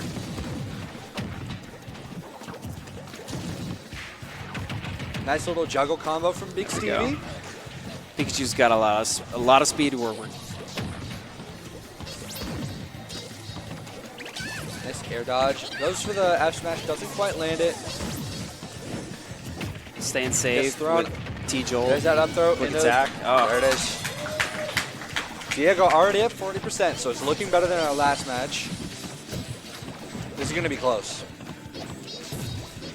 If Big Stevie can take a stock here, that would mean everything for Idaho Falls. So I have faith that the young Link can pull it off. It would be incredible to see a 9 stock sweep from Diego, however. I mean, we live to see it, right? With the side B, Stevie not really getting any sort of recovery. As the lightning doesn't Good connect. air dodge. Diego going for an edge guard. Ooh, doesn't quite make it. Doesn't. With the recovery. And just like that, Idaho Falls is down to 4 stocks left. Pikachu has one of those more technical recoveries. Yeah, you got to know absolutely what angle to hold the stick, what buttons to press, what you're doing. It's tough. Very easy to mess up if you're under a lot of pressure. Grenade is doing good stuff for Inkling. Gets hit by the side B, and that is going to Another three stocks. 3 stocks. Well, that's 9 stocks and counting, right? Or Yeah, both teams left at 3 in the bank. We might be seeing a 9 stock sweep from Diego here. insane. We do have the Inkling left, or the Young Link left, I believe. I hope he can do it. We saw the last match. It was close. It was really close. It could honestly go either way here. I'm hoping for game 3. It would be fun to watch. And here it is. Makar versus Diego, Young Link versus Inkling. Could potentially be the final game of our grand finals. Both or just leading us into starting with projectiles. Set 3. Lands one of those airs into a grab, into an up air. Nice combo. He gets punished by the neutral B. Lands the up B, however, and the back air. Doesn't get an edge guard, but throws out the boomerang. Lands on neutral air. And again, Diego's back on the stage. Makar with a massive percent lead, however. It is looking good. Using those B reverses to get around the stage. Those are tough to pull off consistently. Yes, under they pressure. take practice for sure. Especially under the kind of nerves Makar must be under. It's impressive. Diego already at 120%. Makar sitting at a nice 50%. Lead is insane here. Goes for an edge guard with the bomb, doesn't quite land it. Just fishing for one of his aerial move setups. There's a neutral air, knocks Diego way off stage. He's gonna recover. And there's the up air, not quite gonna kill. Another arrow. Diego at 160%. Gets a throw, knocking the car off stage. However, he is getting back on easily. Ooh, wall jump. Wow. And Diego's going to take the first stop. Makar's really got to put in the work here. Going for Searching for that forward air. Not quite landing it. Goes for nothing. Not finding it either. And there it is. That is the first stop off of Diego. Both players even on stocks and percent. This is anyone's game right now. Nice up throw juggle. That up throw combo is wild. It's putting in some serious work for Diego. Nice get up attack. Setting up an edge guard with the bomb. Doesn't get anything off of it.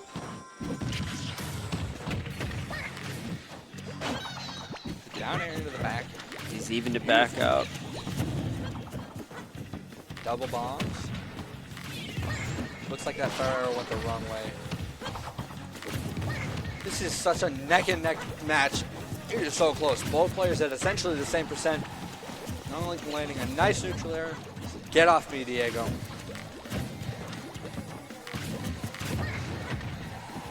Feel nice like arrow into the nair again. Makar's doing a great job making the approach at him. Oh. And the up smash. Going to clean up stock number 2 for Makar. Diego is at kill percent, however. And the up smash is going to do it. Evened last up stock, again. Even percentage. Potentially our last game, depending on what happens here. It is anyone's game. Makar with a nice percent lead of 30.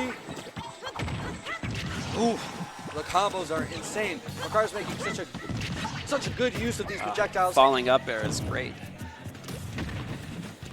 The safety of that down air is insane as well. Just denying any sort of pressure from Diego.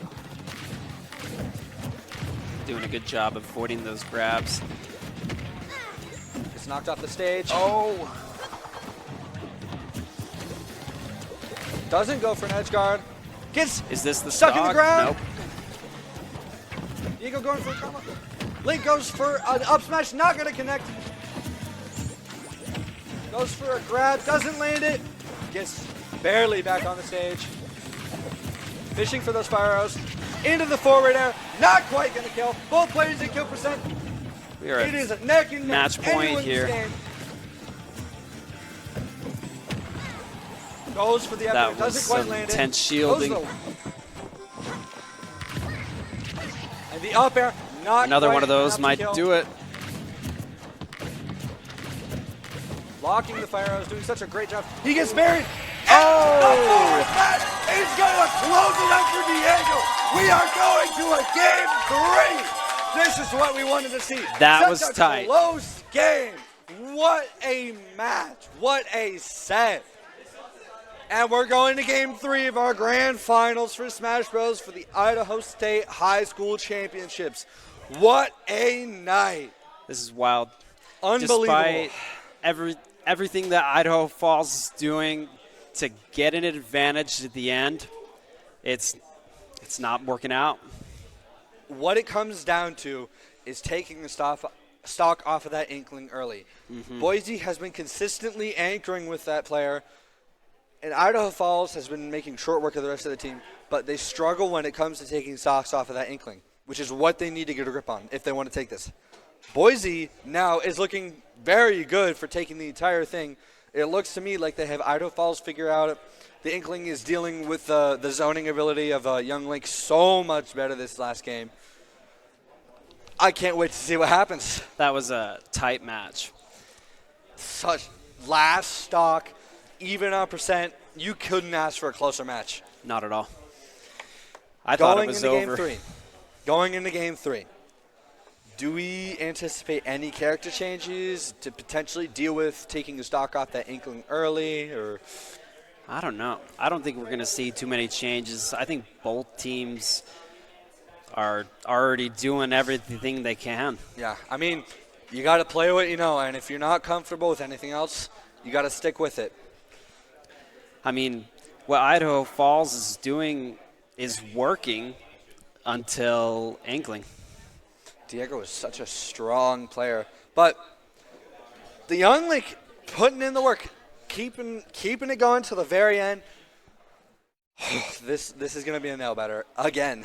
I hope so. It looks like our teams are getting set up behind us, getting ready to go into set 3. Whoever wins this one takes it all. Going for gold. Bringing home the gold. Now, we talked about character changes going into game 3. Do you think we stay on small battlefield, or do we swap it up?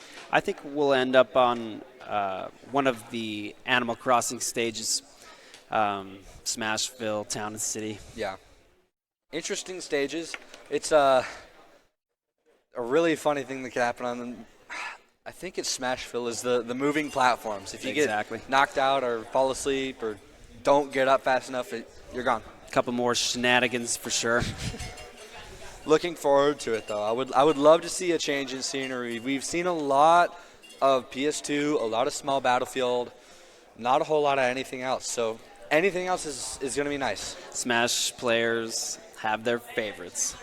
They definitely do. They definitely do. I mean, I know I love small battlefield, so. It's a fun stage. I tend to prefer more flat stages. I love FD, but that's because I play Incineroar. Scummy character. You are the scum of the earth. Not as bad as Ness. I don't play Ness anymore. It looks like we're going to see Aegis Paramita versus Boring. Okay. And it looks to be a new character or a new player entirely on the side of Boise there. See if it changes anything against this Pokemon trainer. He's been doing great in the early game. We are back on PS2. As unfortunate as that may be. It's a great stage. It's a fun stage. A little variety would be nice, but I can't complain about PS2. It's classic. Boring gets some nice combos off.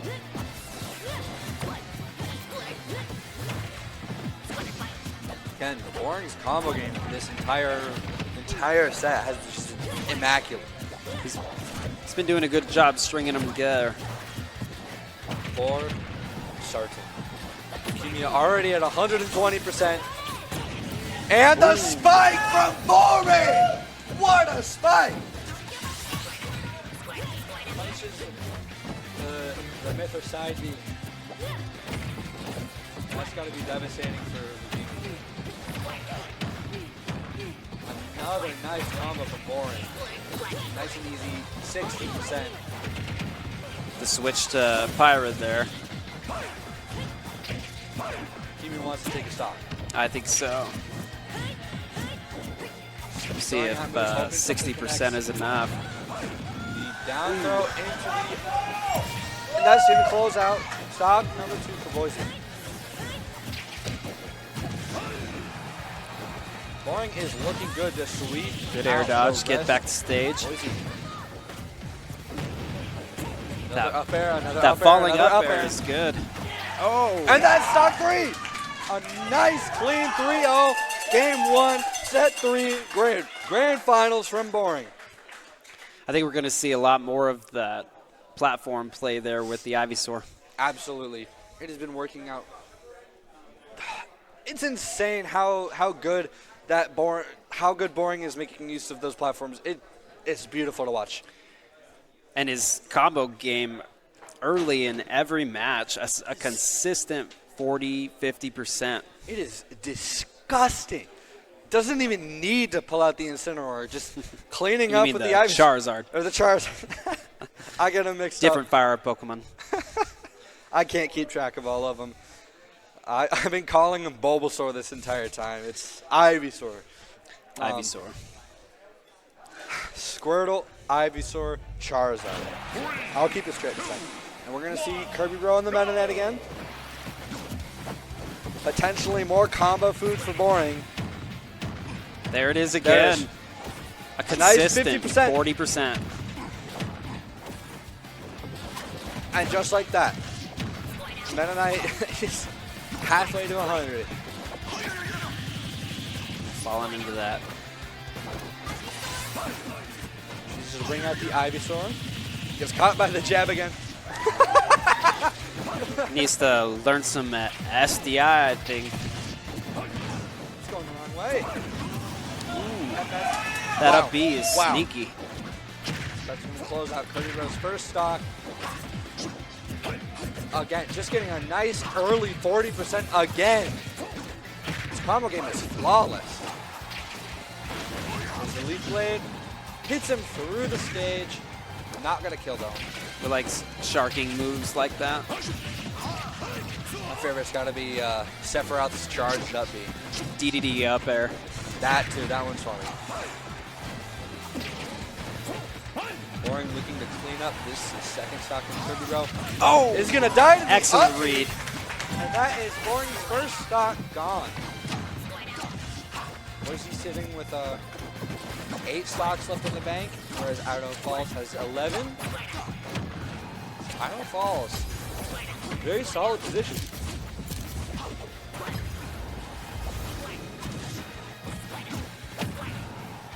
Kirby Bro nearing in on kill percentage here. Gonna go for the jab, gonna get punished. Boring going for those up airs. Gets the grab into the down throw, into the kill. His platforms. I don't think that would have killed on the ground.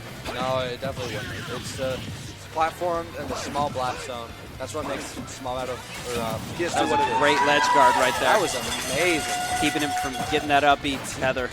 Both players on their last stocks here. Boring again with the combos. Another easy 40% into another combo. Going for the edge guard, not going to land the water gun. Charges the forward smash. There's the swap on the Ivysaur. That's up air juggle for Boring. And he closes it out! All right! What a change of pace from Boise. Both of those characters had their confirms down. It was insane to watch. The Meta Knight closing it out though, and that's Idaho Falls player number 1 gone, down to 9 stocks. However, Boise only has 7, so it's still looking good for Idaho Falls. If they lose a stock in this next match, they're going to be a little more uncomfortable, but they still have an extra stock of padding. And we got to remember that Boise is used to coming back. They're ready for the comeback. Any extra stock they can take early from Idaho Falls, less work the Inkling has to do. So it's going to be close. I can feel it. I'm excited for these next few. And here we go. The SD from Kirby Bro. We're going to bring out Pink Ronin on the Byleth once again. Get our taunt to start. And we're off. Forward smash doesn't quite land it. Nice juggle, doesn't quite land the smash.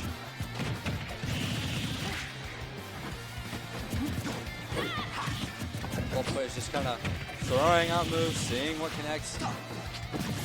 Good spot dodge. Fairly even on percentage here. We're gonna see some juggling here. Playing neutral. Running has taken the lead.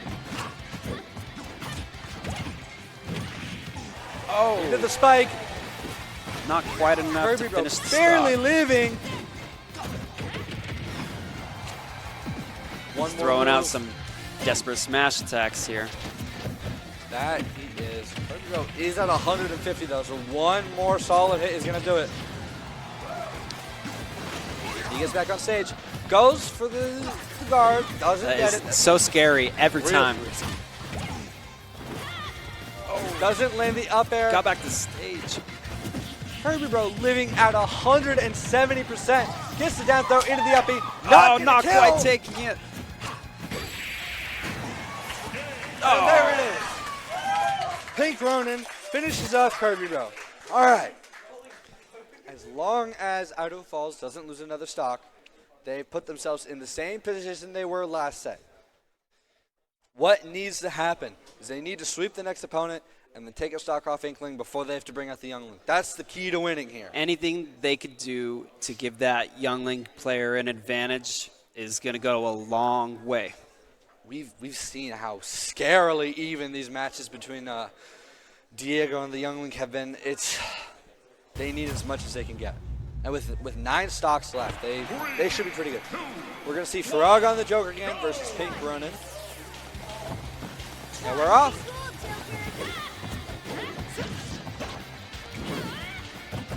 Frog getting the first blow. No combo though. You could tell these guys have some nerves. They're forgetting some of the protocol at the beginning of the match. So, I mean, it's game 3 of Grand Finals, so understandable. But if you really want to take home the gold, you got to get those under control.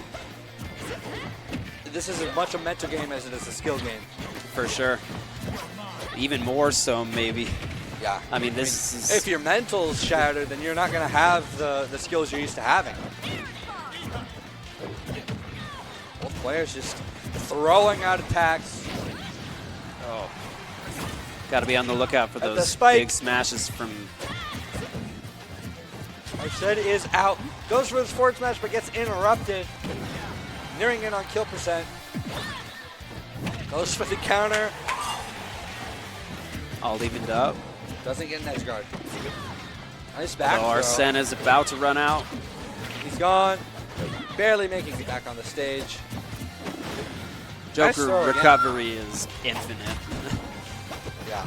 With both of these guys having tether recoveries, it's going to be hard to get 2 frames. Yeah, it's tough. Pink Ronin going to close out Frog's first stock, however.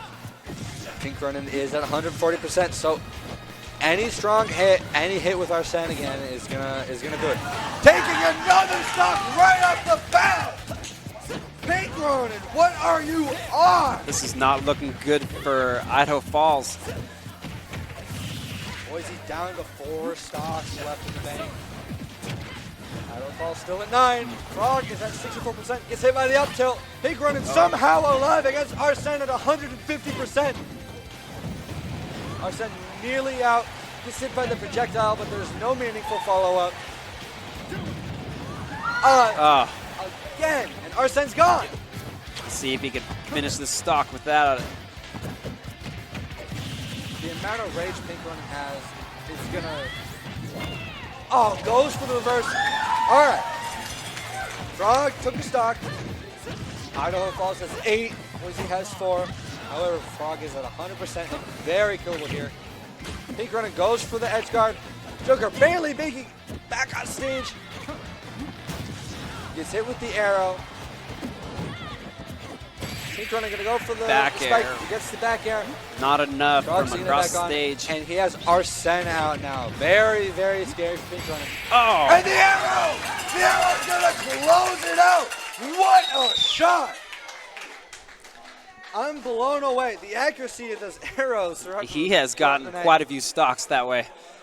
Beautiful, beautiful. All right. Boise's down to 3 stocks, and you know what that means. Mm-hmm. Guess who? He's knocking at your door. It is going to be Diego on Inkling. And with only, what do we have, 8 stocks 8 on stocks Idaho left. Falls?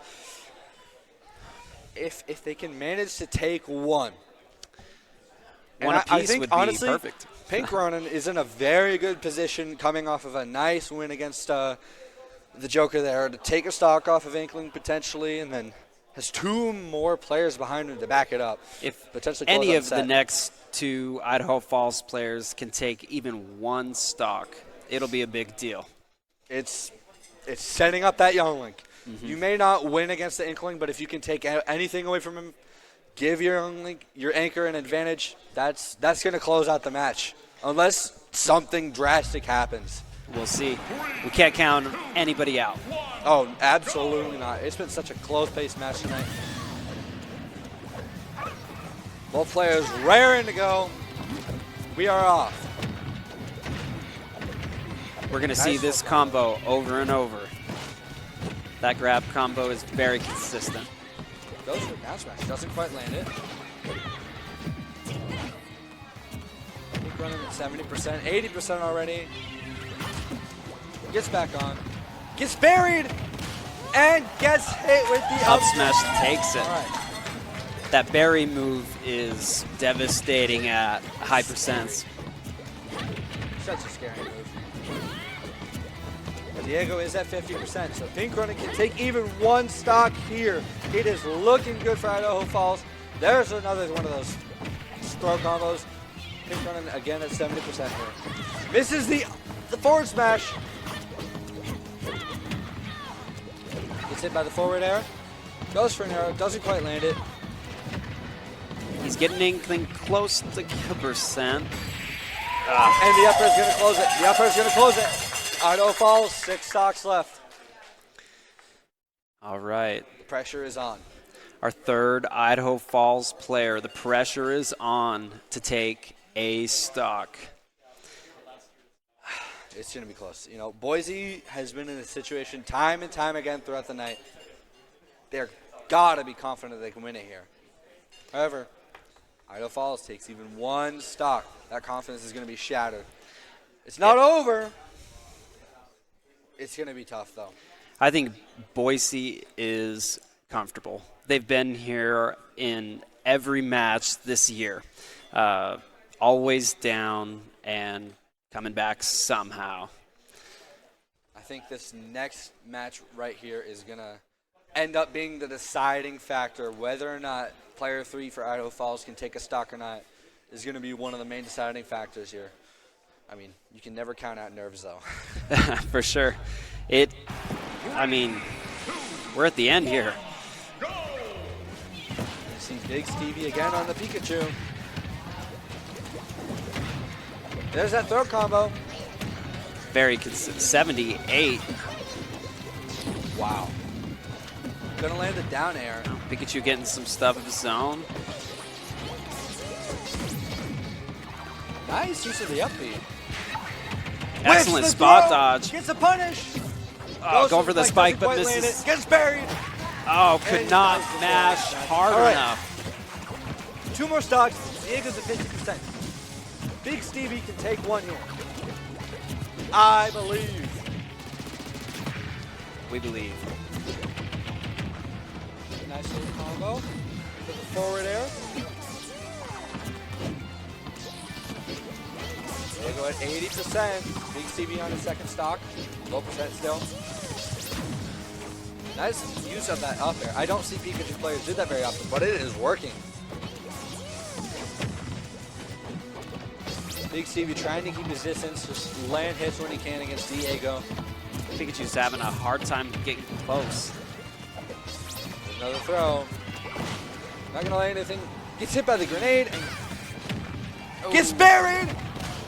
And the up smash is gonna close out Big Stevie's 2nd stock. Diego at 90% now.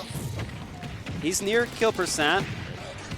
Big Stevie's got to make We believe in him. amazing happen. We believe. Pikachu's an excellent edge guarder. If we can just get him out there. Trading blows here.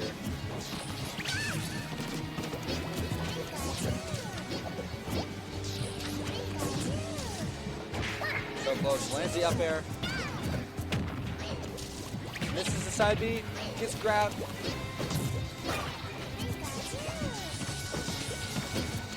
Throwing out loose, trying to get whatever he can get out. Trying to play as safe as he can. It's a neutral He's air. got to take this stock, though. Diego going for a side B, hoping for a berry, as it will kill here. Forward air. Quick attack, keeping him safe. And but, the up smash. Oh. Uh-oh. And the DC, no!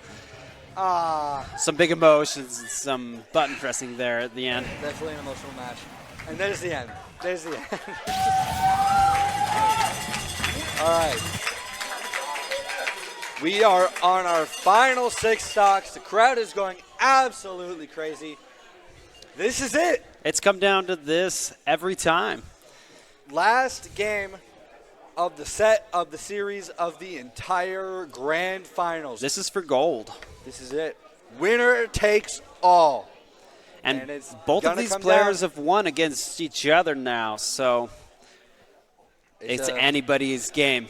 Truly. It is gonna be close. Whoever gets that first stock, you can never count on that. And it is gonna be a run back of Makar versus Diego, Young Link versus Inkling.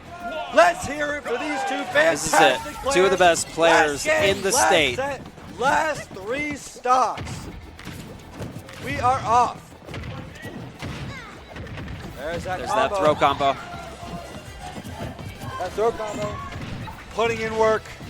Young Up Link there, is on Howard. throw combo. Gets caught by the down smash. Back air beating out Boomerang. Oh. And an early lead for Diego. 2 stocks left for Idaho ball. Oh, bomb saved him there.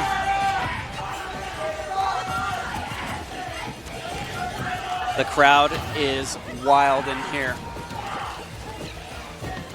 Are trying to close the gap. Diego nearing in on kill percent. Young Link's doing a good job playing safe. Oh. It's Makar off stage. There's Not quite the down enough. air. Spamming those arrows. Goes for the up smash, not gonna land it. That Inkling does not miss his punishes. No, and he's doing such a great job of avoiding and reading what Makar is gonna do next. Anticipating his every move. Nice neutral air from Makar. He's gonna close out the stock and fast. He's down 80% and a whole other stock. Not and the quite. Not quite enough to kill. Young Diego Link making it back needs on some the stage. specific stuff. There we go. Neutral air, the kill. Makar taking the first stock of Diego. Let's see if he can even this back up before he loses stock. Down 100%, however. Young Link can rack up the damage, especially with combos like that. There's an easy 40%. Still anyone's game.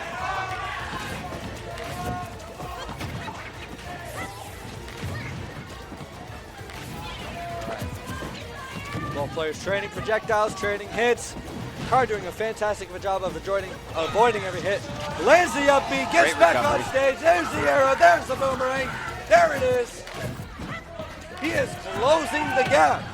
He's hit by a back air, knocked off stage. Barely makes it back to the ledge, avoiding the bomb. Gets hit by the up air. There is the second shot taken away from Idaho Falls. Last stock for Idaho Falls. Diego is at kill percentage. It is so close here. Nice combo. There's that up throw combo again.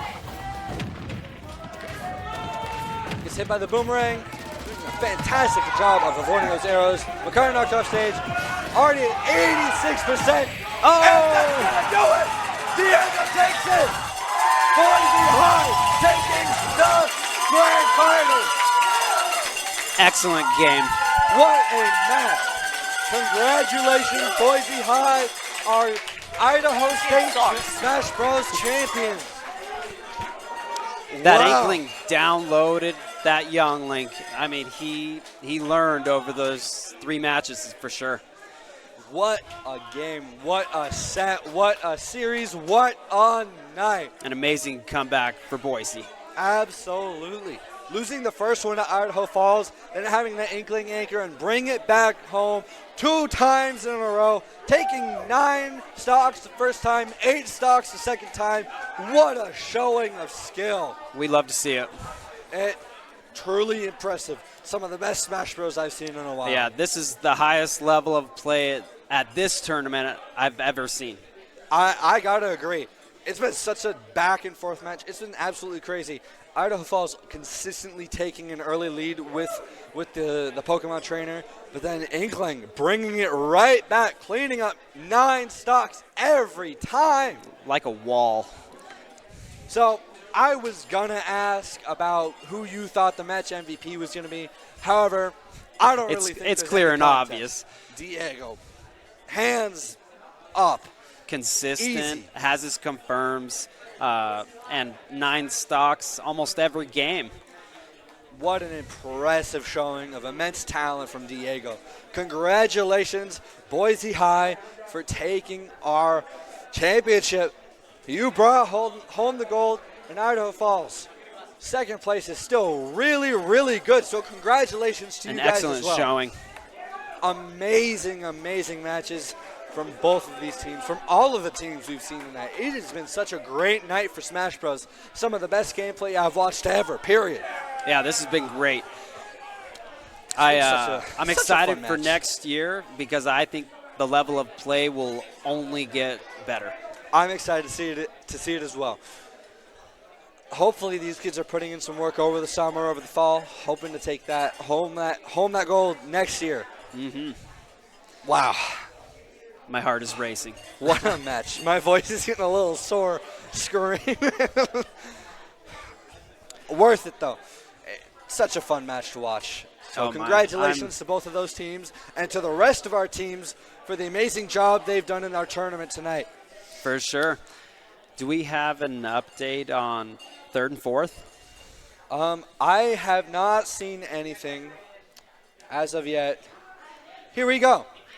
And it looks like our 3rd, 4th place match between Burley and Thunder Ridge has taken place, but I can't quite see who won. It's cut off on the Looking very like end there. Burley to me. The score on the very end is cut off, so I can't. Oh, yeah, quite you're see right. it. The left The is suspense. the seed, I guess. The suspense. Are we going to find out? Maybe. And it's Burley. You were right. Burley so for third. congratulations to Burley for 3rd place and to Thunder Ridge for 4th place. And Top 4 out of- Blackfoot for Yeah. 5th. An excellent tournament. Amazing tournament. So much fun to watch. It's been an amazing night here. Well, that's all the Smash Bros. We have tonight, but I believe we have some Apex coming up soon. I believe we're setting up teams in the interview room soon, so we will be going to that here in a minute. But honestly, besides the Inkling in that match, what do you think Boise did that won it all? Well, they had enough good players to, at least help the Inkling not do it all on his own, right? Yeah. But, I mean, he carried. He's playing a little bit of Sisyphus simulator. Let's get some replays. All right. Yeah, more replays from Makar versus Diego.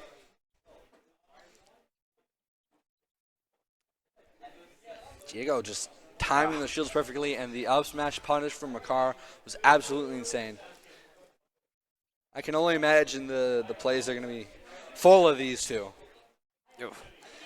Nice forward smash from Diego. Diego did a great job punishing whiffs and... Absolutely. And the consistency of those up throw combos was just disgusting. Yes, sir. It was even more impressive than the Squirtle we saw, which, don't get me wrong, that was some impressive gameplay from that Squirtle player. But just the consistency and the timing of the throws that Diego was able to land is on a whole other level. Truly a treat to watch. Truly.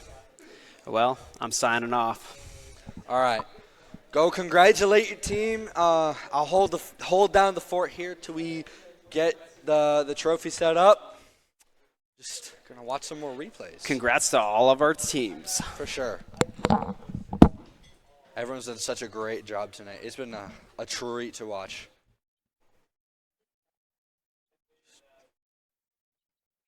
We're going to see a little bit of Pink Ronin versus Kirby Bro. Another really, really fun match to watch. Both players just nailing their punishes. Very neck and neck. All right, and it looks like we're going to go over to our trophy ceremony. Welcome to the Boise State Esports Studio. We are here with the winning team of the State Smash Bros. Championship. We've got the Boise Brave joining us right now after what has been probably the most knockdown, drag-em-out fight I have ever seen. I turn to the team here and say that basically I think I can divide that whole match into very distinct time periods. There was BD before Diego, and that was the only time period. There was no after Diego, because oh my goodness, what was that with the Inkling? I mean, what happened? Well, things just went. I just had to lock in. I locked in for the team, and things just happened afterward. Okay, no, I'm not going to let you get away. You took a 14-year-old schoolgirl and gave her the same tankiness as Bowser, okay? I mean, really, you were up to like 200% and still staying in there. Yeah. What I would say is that at least for the people that I have talked to in the Smashing, they have recognized me for being able to lift up very high percentages. My DI is the directional influence. It's really good, and that has allowed me to lift stocks for very, very long. So, and that has helped me make a lot of comebacks whenever I'm down like 100% or something like that. Well, now I have to open this up to the whole team. The question, I mean, entering in as first seed, you know, very confident home team as well, if there ever was one.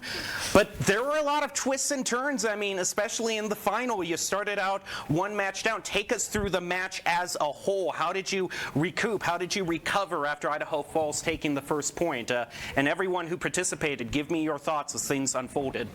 Anybody want to say anything? Okay, so I would like to give a shout out to Diego there. A lot of that was him, but I mean, we made it. Yay. I think a big part of it was we just kept our confidence and we did a little bit of strategy, right? We got our hot players on the field, and even if that was just like Elliot and Ben with their nice combos, taking at least one stock, and then Diego puts it in the bag.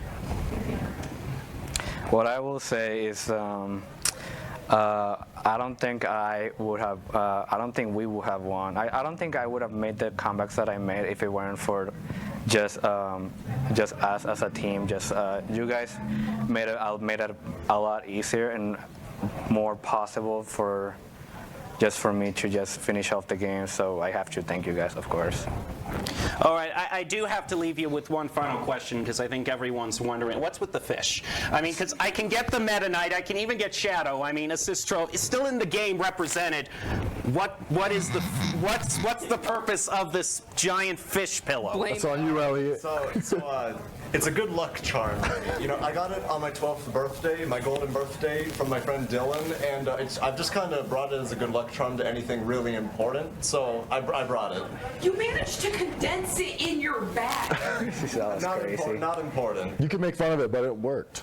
I mean, I'm not going to say anything except, you know, the aquatic theme pillow helped the aquatic theme characters. So, I mean, you make up your own mind there. But, all right, now the time has come. Now, first off, not every team gets this. Only the team that are the grand champions, because, of course, the trophies are for the cabinet. But for each individual player, we have got individual gold medals to pass out to each of you to keep and display on your own. And I would like to reach for the shiny gold Smash Trophy and present it to the Idaho State Champions, Boise Brave, your champions for Super Smash Bros. Let's go. Everybody touch it. Everybody touch it. There you go. I'll be the last one to touch it. How about that? Diego's fingerprints can stay on there. Sorry, I got my hands full. That's okay. Got my hands I got full. it. And there you go. Fitting it would end with the anchor for the team. Well, thank you so much for giving us a wonderful performance. We're going to let you go now and celebrate. We still got a few trophies to pass out, and we've got Apex after this, so don't go away. We got more coming up. But Charizard is where things get Rolling through the fire breath there. And the Flare Blitz is going to connect! Excellent side B. Murray has taken 8 home. Let's see if 60% is enough. The down throw into the... And that's even close out. Stock number 2 for Boise. There's the swap on the Ivysaur. Nice up air juggle from Boring. And he closes it out! Oh! Keeping him safe, And but... F smash. Oh. Uh-oh. And the DC, no! Some big emotions and some... But fantastic job of avoiding those arrows. McCartney knocked off stage, already at 86%. Oh! And that's gonna do it! Diego takes it! Bridges and hospitals in a day. We're going to save families from disaster and feed those left in the cold. We invite you to join us. The next greatest generation is now.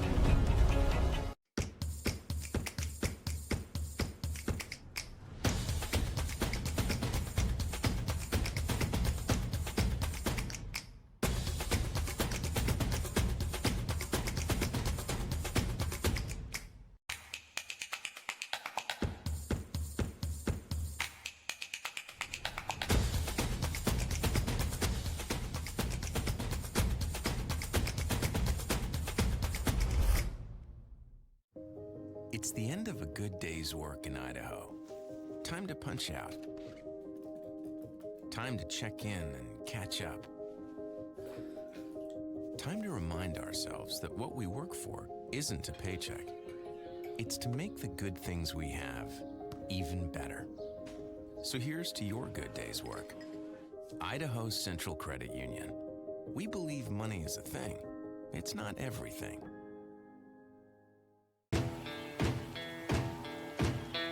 Here in Idaho, we do things a little differently. First rule, camouflage never goes out of style. Next, always use fry sauce. I mean, why wouldn't you? Hold steady when out-of-state friends think you're from Iowa. We call it pop, not soda. We always put a lift on our pickups. And we always buckle up because we still have a lot we want to do, and I'm guessing you do too.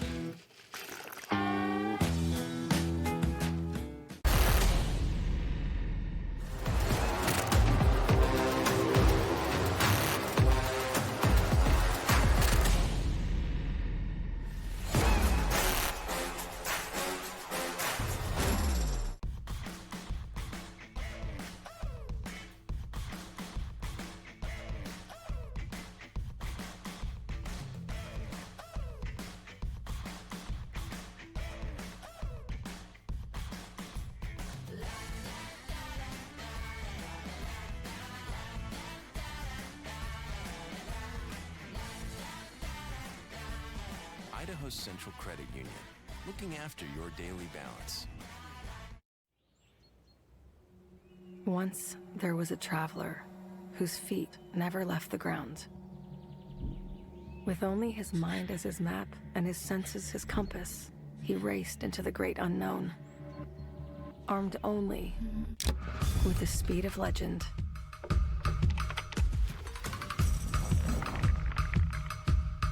His trails he blazed His rivals, he played. Every sprint a blur.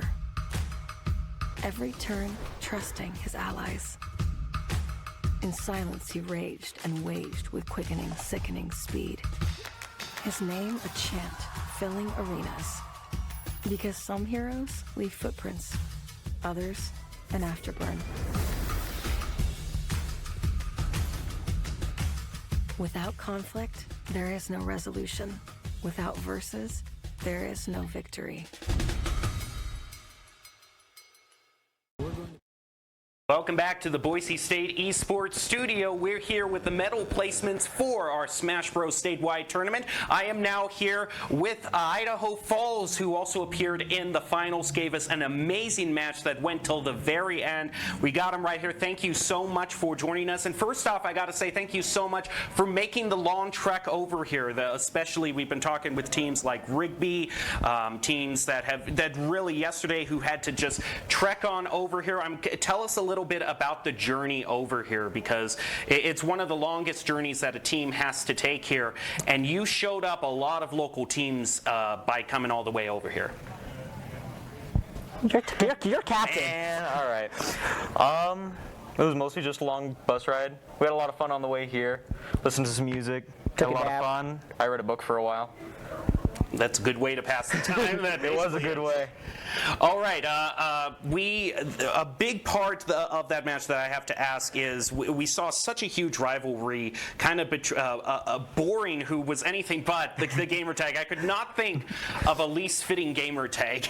And tell us a little bit about your style with Pokemon Trainer. Definitely a comfort pick. Tell us just a little bit about how everything came together. I really don't know. I was really not confident going into today. I didn't do very well in our round 1 against Twin Falls, but I guess after that I just got more comfortable in the space, got more relaxed, and started hitting my combos, hitting the hard-hitting moves, and just playing around some stuff. I mean, you had to go up against a tough team in Twin Falls. Boise was ranked number 1. Twin Falls was number 2. You took down several Titans in your way to get here to the grand finals. And I don't think there's any doubt in anyone's mind from the kind of game that we watched how close it really was that you worked your hearts out to be on the stage. And we really want to thank you for giving us such an amazing performance. What I wanted to ask you as a whole, kind of chaperoning all the students here, what was the initial win condition coming to the tournament? First, but second was good too. So, to be quite honest, everybody contributed. Everybody played their hearts out. As you can see, they're still upset because of how hard they've worked. We spent this past year, every lunch period, every other day after school, these guys are amazing, great work ethic, and I couldn't ask for a better group. Yeah, players. That definitely showed, and again, that was one of the best grand finals matches we have ever seen, and we hope from the bottom of our hearts to see more of Idaho Falls in the future, because the performance you gave, we hope that we'll see you for many, many more tournaments. And remember, there are several teams who don't even get to walk away with a trophy, and it is with great honor that I present you our silver trophy for our Smash Bros. Tournament. Thank you. Hey, congratulations, guys. There was one more team who competed in a final match for which it was either a trophy or nothing at all. We will be back with the third place finishers for a final interview before we get to Apex. Burley is coming up next, but for now, quick break and one more round of applause for Idaho Falls for giving us such an amazing performance. Which is why sometimes it's best to be in that bronze medal position, because you recognize all that you overcame to be where you are, and you're great among those that are there, right? Doc, I hate to interrupt this amazing, Are in fact back in the Boise State studio with the Burley Bobcats, our third place finishers, and unironically, I'll say it for the 14th time here today, the winner of the most stylish trophy. Every single team agrees, the coveted red trophy. You know, this is gonna be like a rare trading card in the future. Okay, everyone's gonna be asking for the red trophy. But I have to ask about the journey you took overall. I mean, you had to go up against several teams that were favored, and the first match was against an online opponent. You went up against Rigby. That one was one of the longest. It was a marathon to get through that one. Take us for that first match and how things developed throughout the day. I think online definitely messed with their playstyle a little bit. It was really hard to get used to, adapted. We've been playing in friendlies all day in person, and the switch just they almost got us, and then thanks to Carter here, we made it, and we moved on to Boise. It's always good to win that first match because in this tournament structure it guarantees that you're still in the running for a trophy. I have to ask though, you know, one of the best things to say in a tournament is sometimes unfortunately you don't win everything, but if you're going to lose one game, you might as well say it was to the one that ended up taking it all. You faced a Titan going up against Boise. Take us through that match in the second. Well, it was a good match. You noticed they had players that we were more evenly matched with to begin their lineup, and then their last player just kind of was on a different level than the rest of us. Yeah. So it was. I did my best to keep up. Almost did. When I came to him, couldn't quite clutch it out. But I feel like as a team, like we did well. And let's go to what ultimately got you this trophy, which I always kind of, for me, a little bit, there's a little bit of a special stakes in a third place match, because a first versus second place match, you're guaranteed at least some hardware for the trophy cabinet. Here, it's either win or you get nothing. Take us through, because unfortunately, I mean, I don't want to say unfortunately, because if you saw that grand final, that was probably as close of a grand final as we could get, but we do not want to take any spotlight away from your fight with Thunder Ridge. Take us through that and how you ultimately achieved victory going up in the third place match. Who's unplayed? Did you? So during the Thunder Ridge match, we had Carter who kind of carried us. I let out the first game to get us a decent lead. And then we had Jaden who finished for us. It was a very fun match. And I just want to clarify, because we've been kind of looking at the people who have really swept, gotten a huge amount of stocks up there. We've clarified the Pokemon trainer with Idaho Falls, the Bowser disguised as an Inkling girl for Boise, and now I need to know what you ran personally. So we have kind of the three top, you know, threats to look out for next tournament. I was playing Captain Falcon. Okay, the Captain Falcon. Yes, I do remember that. I do. I also want to say I was there behind in the first match when you were going up against Rigby. That was a really exciting one because he was the last player, was down 2 stocks to 3 and managed to clutch it. So there were a lot of moments, you know, don't take my word for it, where this team faced tough odds and managed to clutch it out, and definitely deserves the stylish, coveted Ruby Red Trophy for Super Smash Brothers. Congratulations, Burley. Thank you. Thank you. Thank you. The color's growing on me. I like it. Yeah, I'll take it. And the nice pass around. Yeah, I mean, everyone, there's kind of everyone kind of from a distance is like, oh yeah, that's a nice trophy. And then when you actually hold it and look at it, people are like, man, this is a good looking trophy. So I'm very glad with the matches you faced and the clutch moments you had that you were able to walk away with a great trophy. And we thank you so much for showing up here at the Boise State Esports Arena. And we hope to see your school represented many more times in future championships. Yes, thank you. Thank you for hosting. So much. Yeah, thank you for having us here. No problem at all. We enjoy it. Now, there is one more game left, and if you want to see players playing their heart out into the wee hearts of the morning, boy, have we got a treat for you. Apex Legends coming up next. Don't go away. Whose patience will be rewarded with the final trophies on the table? We'll find out soon enough.